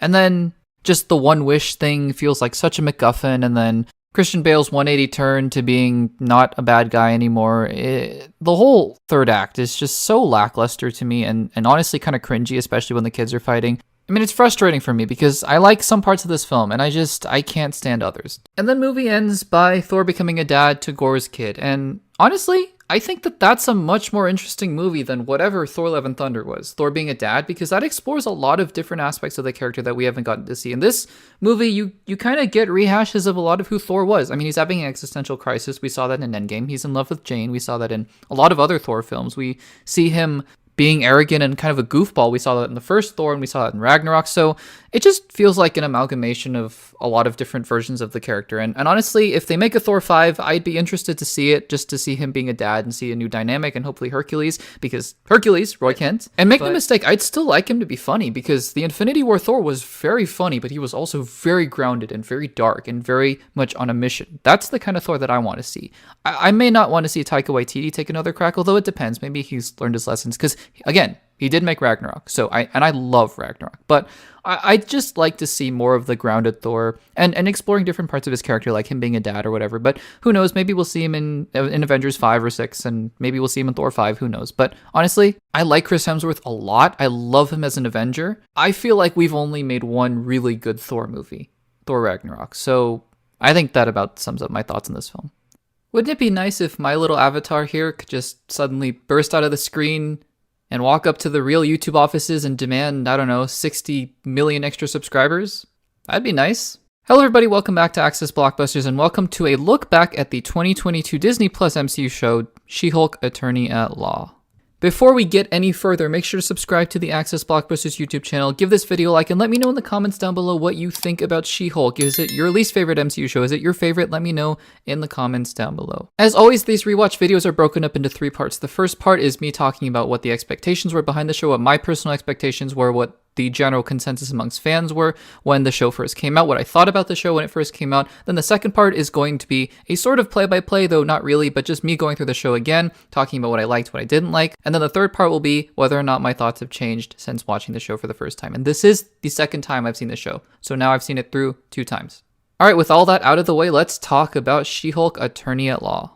So not gonna lie, this was probably the Disney Plus project, or just even in general, the MCU Phase 4 project that I was least excited about before it came out. Because even projects with relative obscurity like Ms. Marvel and like Moon Knight had fantastic trailers. I mean, the trailer for Moon Knight was just phenomenal. The way that they used the music, the way that they cut in between Mark Spector and Stephen Grant, and then I think the trailer for Ms. Marvel was very charming. So 2 characters I knew almost nothing about. Really, the trailers convinced me that I should be at least a little bit excited, and it turns out I enjoyed Moon Knight somewhat, as you can see by the video, where I took a look back at that show, and I really did enjoy Ms. Marvel quite a bit, other than maybe a couple episodes. So the trailers did a lot for me. However, the trailers for She-Hulk Attorney at Law frankly did nothing. And I say that as someone who frankly loves a lot of the Marvel trailers. I think that Marvel is one of the best in the business at making good trailers for their movies. I mean, you can look at the entire marketing campaign for Endgame. It's just phenomenal how little they revealed in that. But the trailers for She-Hulk really gave me little reason to be excited. And I knew that She-Hulk would be a little bit of a different show because it would be a legal comedy. It would be a legal procedural, kind of like Ally McBeal.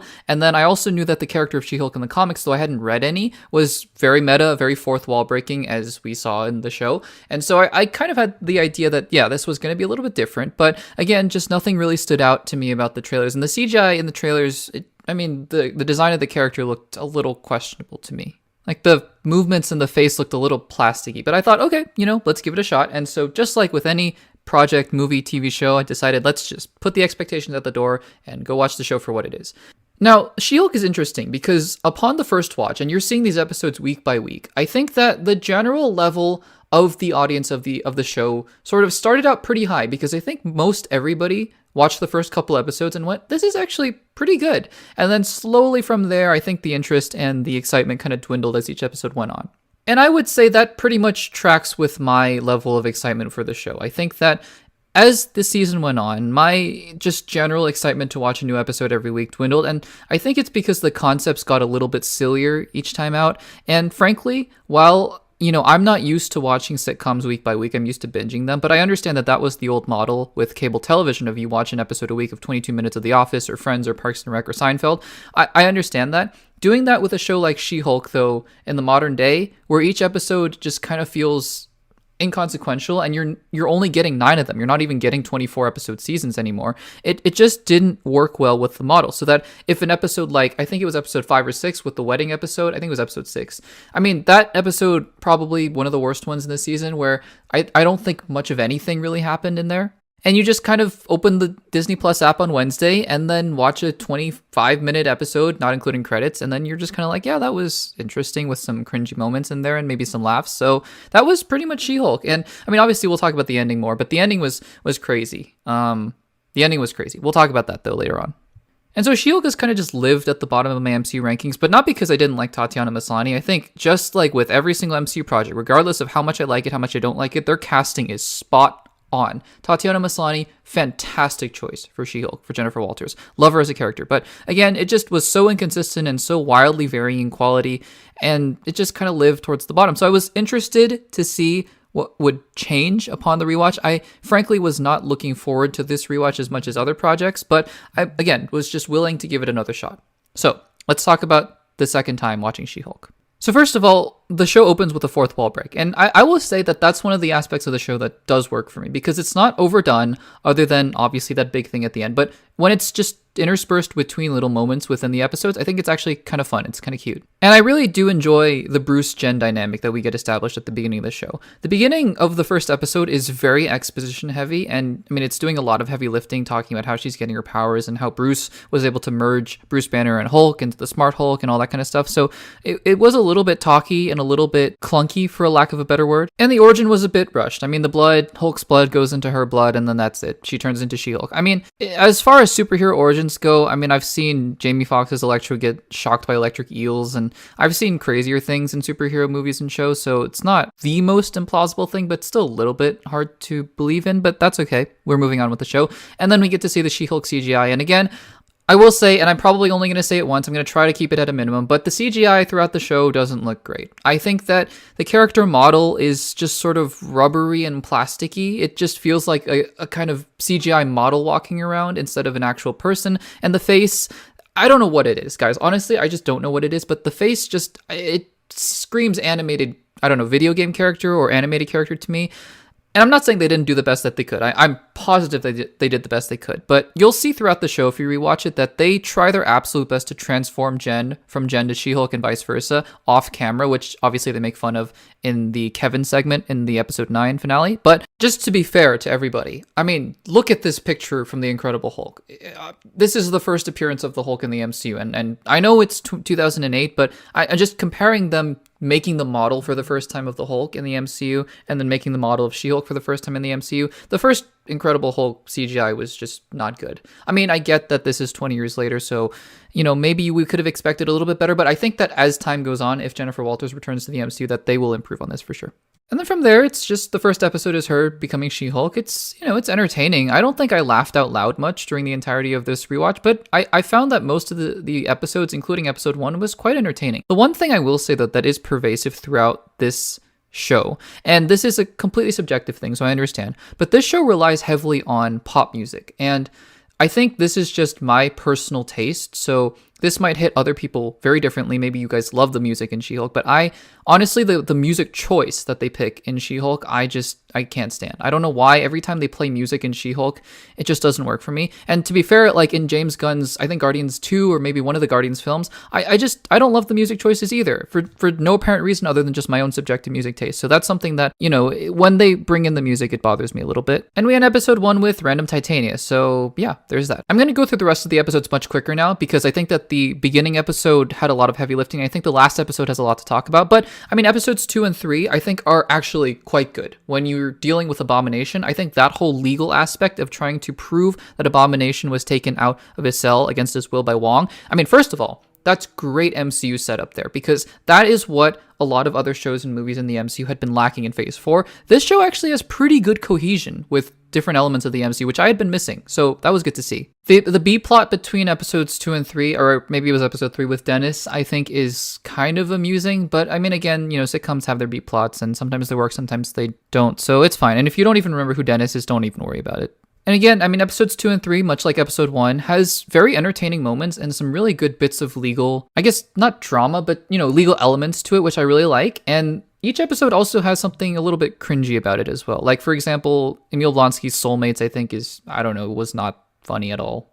I think over the next couple episodes, we get the Wong Madison episode. Again, a little cringy for my taste, but it was, you know, it wasn't nearly as bad as I remember. There's a subplot with an elf, I think, from New Asgard, which is kind of amusing. There's a subplot with Luke Jacobs, is that his name? The clothes maker for superheroes. That's, you know, that's there. It's interesting, I guess. One of the things, though, within these episodes that's, I think, really underrated about the show, and it's something that the MCU does quite well, as seen with Ms. Marvel, is the family. I think that especially the dad, She-Hulk's dad, is, I think, a really fun character. I really like him. So he provides a little bit of, I don't know, it's not like his acting is super grounded or anything like that, but it just kind of grounds the show in the fact that he's just being sort of a stereotypical dad. And I think that actually, it works in this crazy world of She-Hulks and elves and Mr. Immortals and all that kind of stuff. Episodes 6 and 7 are really not my favorite episodes at all. The wedding episode, just really not great. A lot of cringy moments. And then obviously the retreat episode, just a lot of cringy moments as well. And I think especially in episode 7, just the costumes on these C-tier level superhero characters, which I get that that's the point. They're supposed to look cringy. But I mean, I think one of the things that this show does that I'm not a big fan of is that it normalizes superheroes so much that they just feel like every other person's a superhero. And I actually That's one of the things about this show that I really don't like. Because when Captain America walks around, it's like, oh yeah, it's another superhero, it's just another guy. And I mean, I don't want that to be the case when I see Sam Wilson again. Just be like, you're just another superhero. Or Bucky Barnes. I don't want to see that, with these guys. So yeah, it's something just to, to watch out for, I guess, if they do a season 2. Also, what's stirring up though in these episodes is this, I think, what is supposed to be the main brunt of the show, which is the plot of the intelligentsia hacking into her phone and posting, revealing, and compromising pictures and videos of Jen. And we will definitely get to that in the finale. But I will say that I don't think this plot was really set up as well as it could have been. But again, we'll get to that in the finale. For now, let's talk about episode 8 really quickly with Daredevil. I think that this version of Daredevil feels very MCU-ified, if that makes sense. But I don't think that's a bad thing, actually. I love Charlie Cox's Daredevil. I love all 3 seasons of Daredevil. And I think that his inclusion in the MCU, I mean, for better or for worse, he couldn't just be that same gritty character that he was in the Netflix shows, especially not when he's a part of She-Hulk. That being said, I think that what they did with the character, the little bits of humor, but also the grounded fighting style, and I think actually his chemistry with Jen is amazing. I hope that they stay together for a long time, because I think that is one of the things that worked really well. I hope She-Hulk shows up in Daredevil Born Again, actually. That would be really fun. But let's talk about the finale. So the finale basically revolves around this idea that the intelligentsia, which is sort of I guess like a 4chan equivalent, or just, a bunch of radical conspiracy theorists kind of revealing information about She-Hulk and trying to take her down. And I think that actually that is such an interesting angle to take, to have them, like the radical conspiracy theorists who want to take She-Hulk down, them being the villains of the show. And spearheaded by whoever. It could have been Todd, it could have been whoever. I think that that's great. And I think that the show is right to call out the fact that having Todd become Hulk King and injecting himself with She-Hulk's blood is ridiculous. So the show is right to call itself out on that. That being said, while I think that the whole fourth wall break with Kevin is clever, and I think honestly is a really smart finale for a completely different show. Honestly, for a She-Hulk season 2, if they decided to go there, if that whole show was, that meta and that was the finale, I'd be like, yeah, on board. But for this show, I don't think anything was there to really suggest that this could have been the finale, honestly. And what it comes off as being is sort of a lazy cop-out to writing an actual good ending, because I know that after she changes the quote-unquote bad ending of the show when talking to Kevin, she comes back and sort of wraps everything up very quickly, like, they arrest Todd. But I think that would have been more impactful to have just seen it play out like a normal narrative, to subvert our expectations by saying, okay, you think that there's going to be this big fight and everything like that, but instead it's really She-Hulk in court taking down Todd and all that kind of stuff, like taking down the intelligentsia through the legal means and then also through She-Hulk, which is sort of the point of the show at the very end. I think that would have been so much more impactful versus just watching everything going on with Kevin and then seeing the results of everything that happened off screen, I think that makes a lot more sense for a show like this. So in the end, it just feels lazy, honestly. I mean, it's clever. The writing in this episode is so much smarter than anything else that they wrote in the show before, honestly. Like, it's so funny and clever, the entire segment with Kevin. But I think it's just masking the fact that they didn't actually write an ending to this show. And I think that's disappointing because the show had potential. The idea, again, of having the intelligentsia be the villains of the show is interesting. And I actually quite like that concept. But, I was left a little disappointed at the end because that's not what they did. Now, all of that being said, as we talk about how my thoughts have changed from the first time I've seen this show, I like I said, it lingered at the bottom of my MCU rankings just because I frankly didn't know what to do with it. And every time I thought about it, I thought about all the cringy moments in each episode. And for the record, almost every single episode has very cringy moments. Even the Daredevil episode, Leapfrog is a cringy, terrible villain for that episode.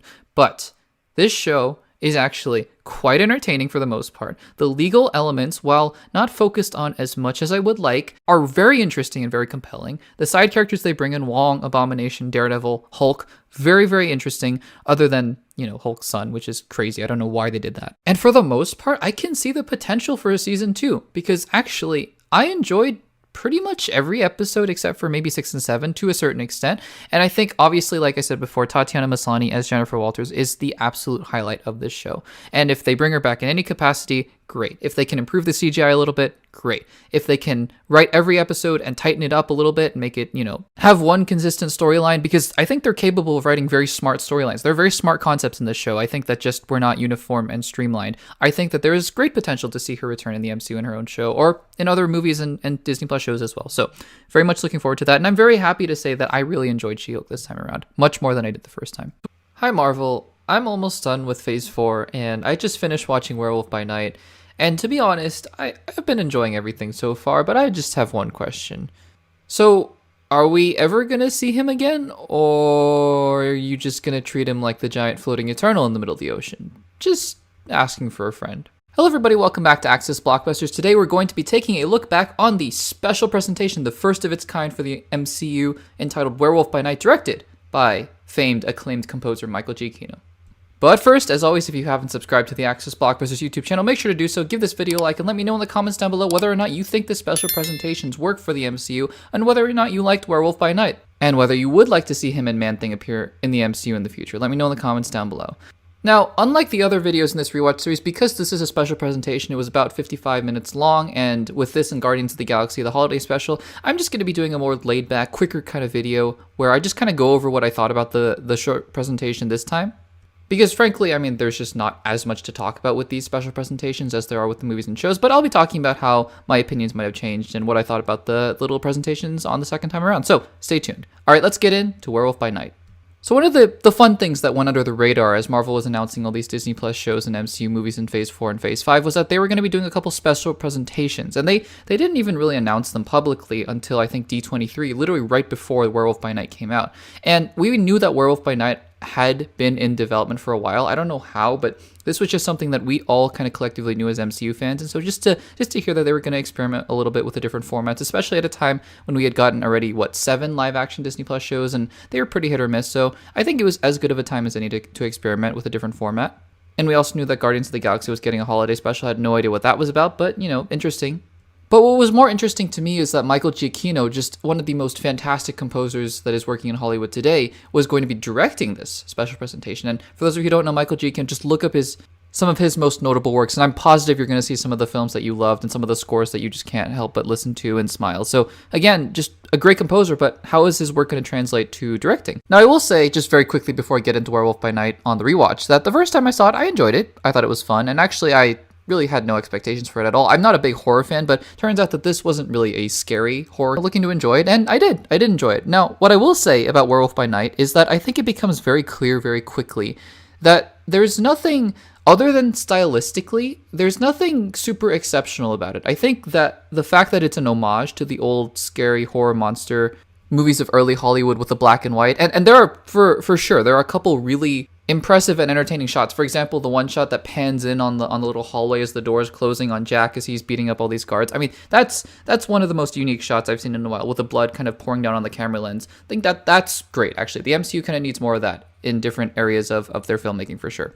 Not that in particular, I mean just more uniqueness in that regard. But overall, other than the black and white, which I think the black and white's a great touch, I think that the making it look like it was filmed on a camera, like with the actual film, is a great touch for sure.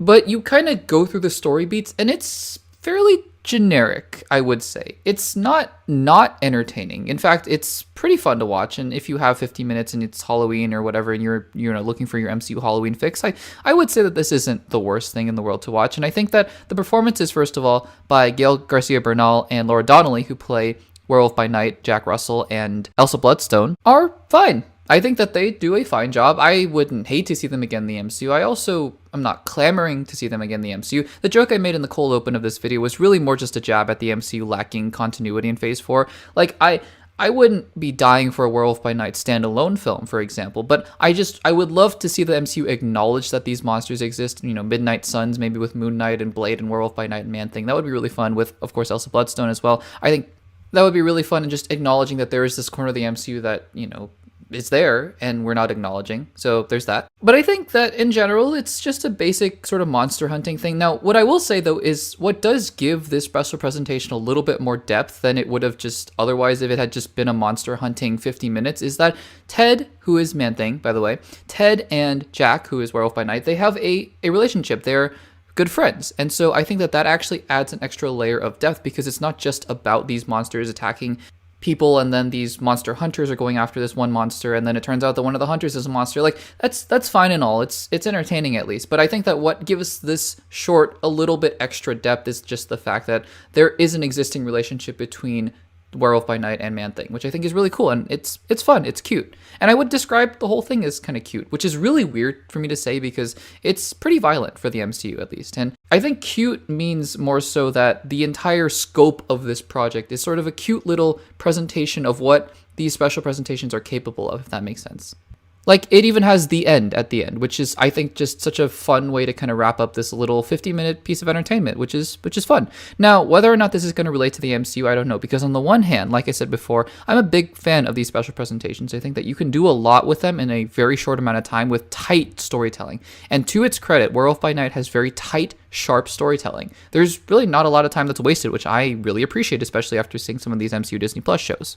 However, if we're just going to throw random concepts into these special presentations that never go anywhere, and this is just Kevin Feige's excuse to be like, I kind of just want to see this character for no reason, maybe I'm a little bit less of a fan of that. I mean, it's fun, you get Werewolf by Night for sure, and I would be a big fan of seeing more of these special presentations, but honestly, I would just want to tighten up all the storytelling, all these characters, because what these special presentations do, at least in this case, is introduce an entirely new character that has no place in the MCU seemingly thus far. That being said, Werewolf by Night on its own, I had a really good time. I thought that it was entertaining. I thought that the visuals were pretty fun. I thought that maybe for the most part the story was a little bit generic, but the action was pretty cool. Some of the shots were really cool. And I think the most important thing, honestly, is that this was Michael Giacchino's introduction to directing, and I think that obviously there are ways that he can improve, but I think for the most part it was a fantastic debut, and I would not be mad to see him direct more things in the future. I think that would be a great thing. But also, that's only if he keeps composing, because his compositions are incredible.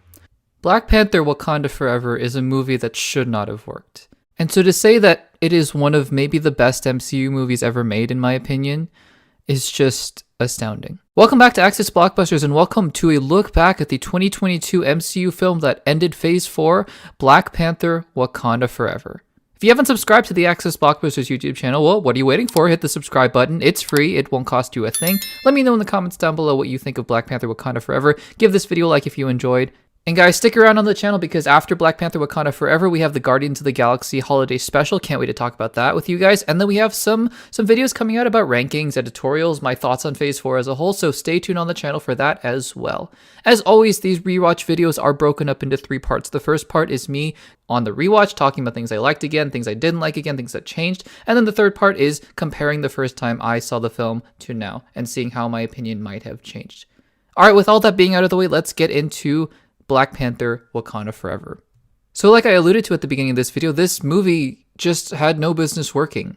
I'm sure by this point all of you know what happened before Wakanda Forever, but just to quickly recap, Chadwick Boseman, may he rest in peace, tragically passed away in October, I believe, of 2020. It was something that completely blindsided everybody, and it was just such a tragic and heartbreaking thing. And for me personally, this was one of the very first celebrity actor deaths that I felt something really personal about it, because in the past I hadn't really had an attachment to any particular actor, and so when they passed away, I was obviously very sad. But with Chadwick Boseman, it was just different, because, I mean, while he hadn't been in many MCU films before, he had been in some really great ones, and he was just such an integral figure in the Infinity Saga and sort of my experience growing up as an MCU fan, so it was really shocking to see. From there, though, there was the whole controversy of whether or not they would recast Chadwick Boseman. Kevin Feige then came out with Ryan Coogler and said they would not recast Chadwick Boseman, which, again, I've been on the record of saying I thought at the time they should have recast Chadwick Boseman, and this was, again, just not having seen the film, but I was willing to go with whatever vision that Kevin Feige and Ryan Coogler were wanting to go with, because I trusted that they were going to make a decision that truly honored Chadwick Boseman. Because you know what? For as much as we think we love Chadwick Boseman, and trust me, I adore Chadwick Boseman, Kevin Feige and Ryan Coogler loved him so much more than we ever could. So I thought, whatever decision they were going to go with, I trusted them. Which doesn't necessarily mean they were going to make a quote-unquote correct decision, by the way. J.J. Abrams, I'm sure he adored Carrie Fisher more than we ever did, because obviously we didn't get to know her personally, but I also think that the decision to use reused footage from the other films in Rise of Skywalker was maybe not the best idea, because it just didn't come off as well, because of just how clunky the dialogue and the scenes were. But again, that's just my opinion, so I was going to trust whatever they were going to do. And honestly, the first time I saw Black Panther: Wakanda Forever, I could not believe what a good job that they had done. Now, there were problems with the film. I had a number of problems with the film the first time I saw it. It wasn't the perfect MCU film, but the first 20 minutes of the movie, I remember just sitting in the theater stunned at how much grief just sort of washed over me. And by the end of the film, I felt so much catharsis, so I was willing to sort of brush aside all of the little complaints I had here and there about the movie and just say, look, this was, what an experience, right? But it's not a movie that you really want to rewatch over and over again, because of just the sort of rawness and the pain that was put into the film. And also, obviously, the catharsis, like I mentioned, but it's just not an experience that you want to go through many times. And so this was a rewatch that I was looking forward to, because I enjoyed Black Panther: Wakanda Forever. I thought it was really well made, but also I was dreading a little bit just because of going through those emotions one more time. And I will say, right off the bat as we get into Wakanda Forever on the rewatch that the first 20 minutes again were heartbreaking. Shuri from previous MCU films, from Infinity War and from Black Panther 1,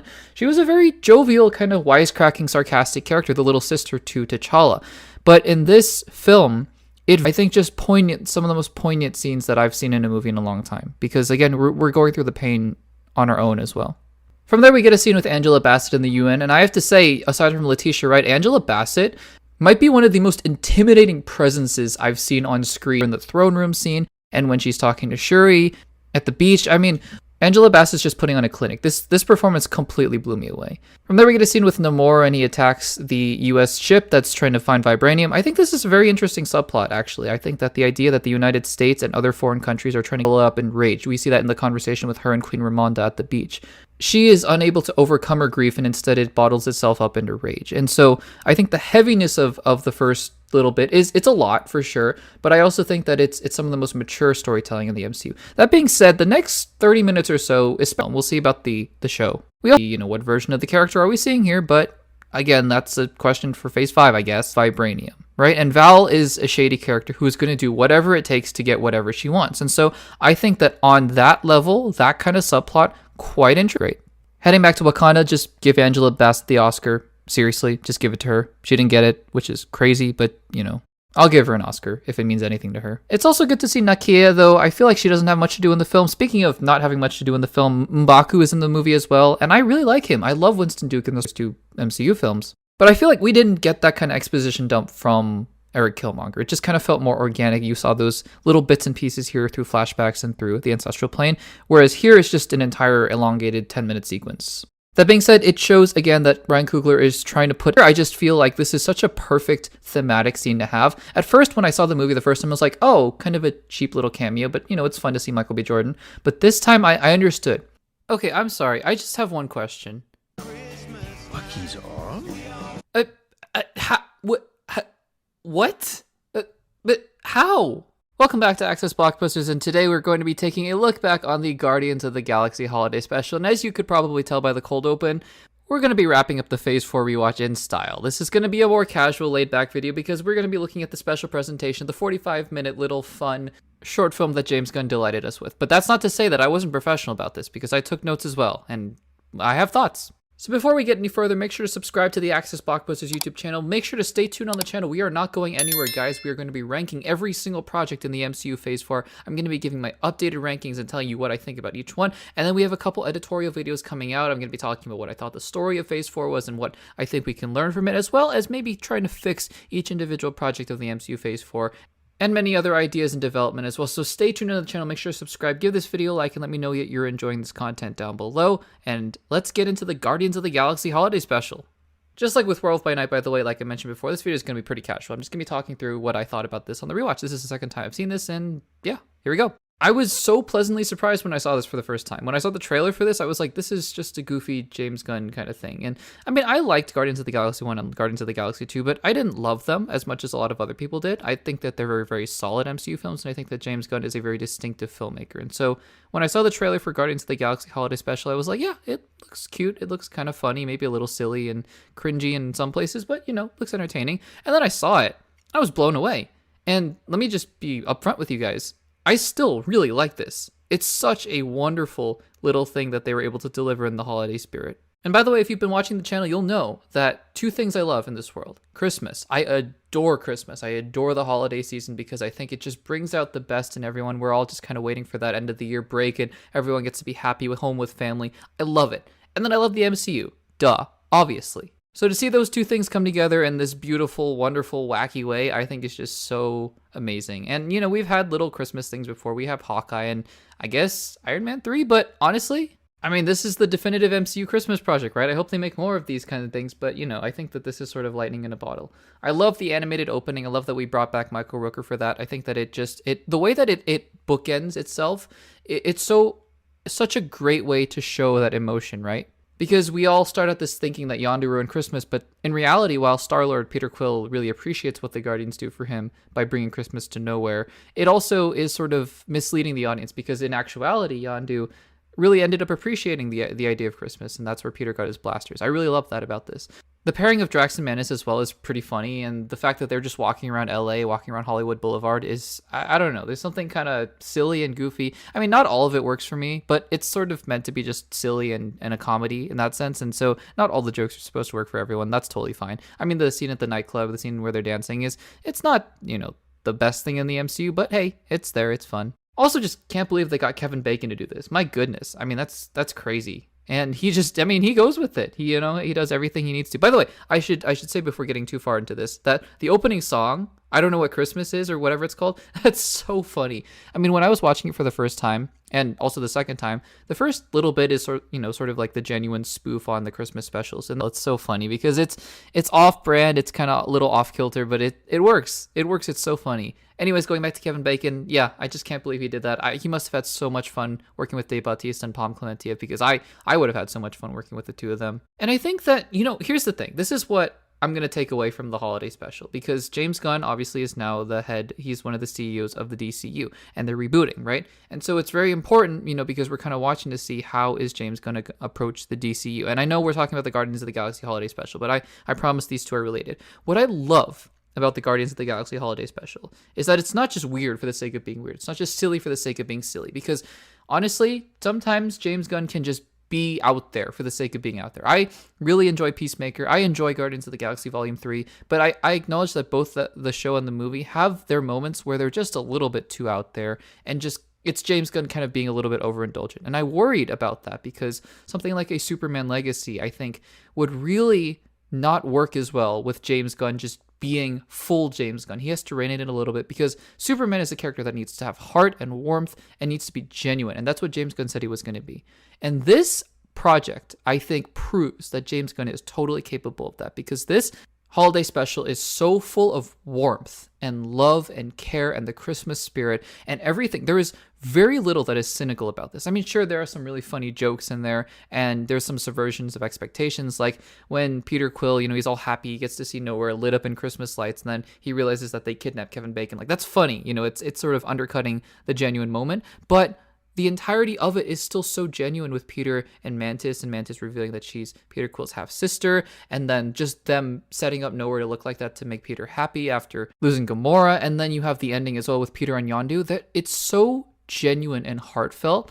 This, it's going to sound crazy. This special presentation alone almost entirely assuaged all my fears that James Gunn is going to do a great job with Superman Legacy, because we know he's good with the humor. We know he's good with character building. I just needed to see, and I totally forgot. I had seen this maybe a year ago or 2 years ago, whenever it came out, that I totally forgot that he was just capable of doing warmth. And that's really what I needed to see. And so, yeah, I mean, Superman Legacy aside, this is just such a wonderful little project. And again, if this is one of the last things he ever does with the MCU, which I'm sure it is, I am so happy about it, because I love Christmas, like I said, and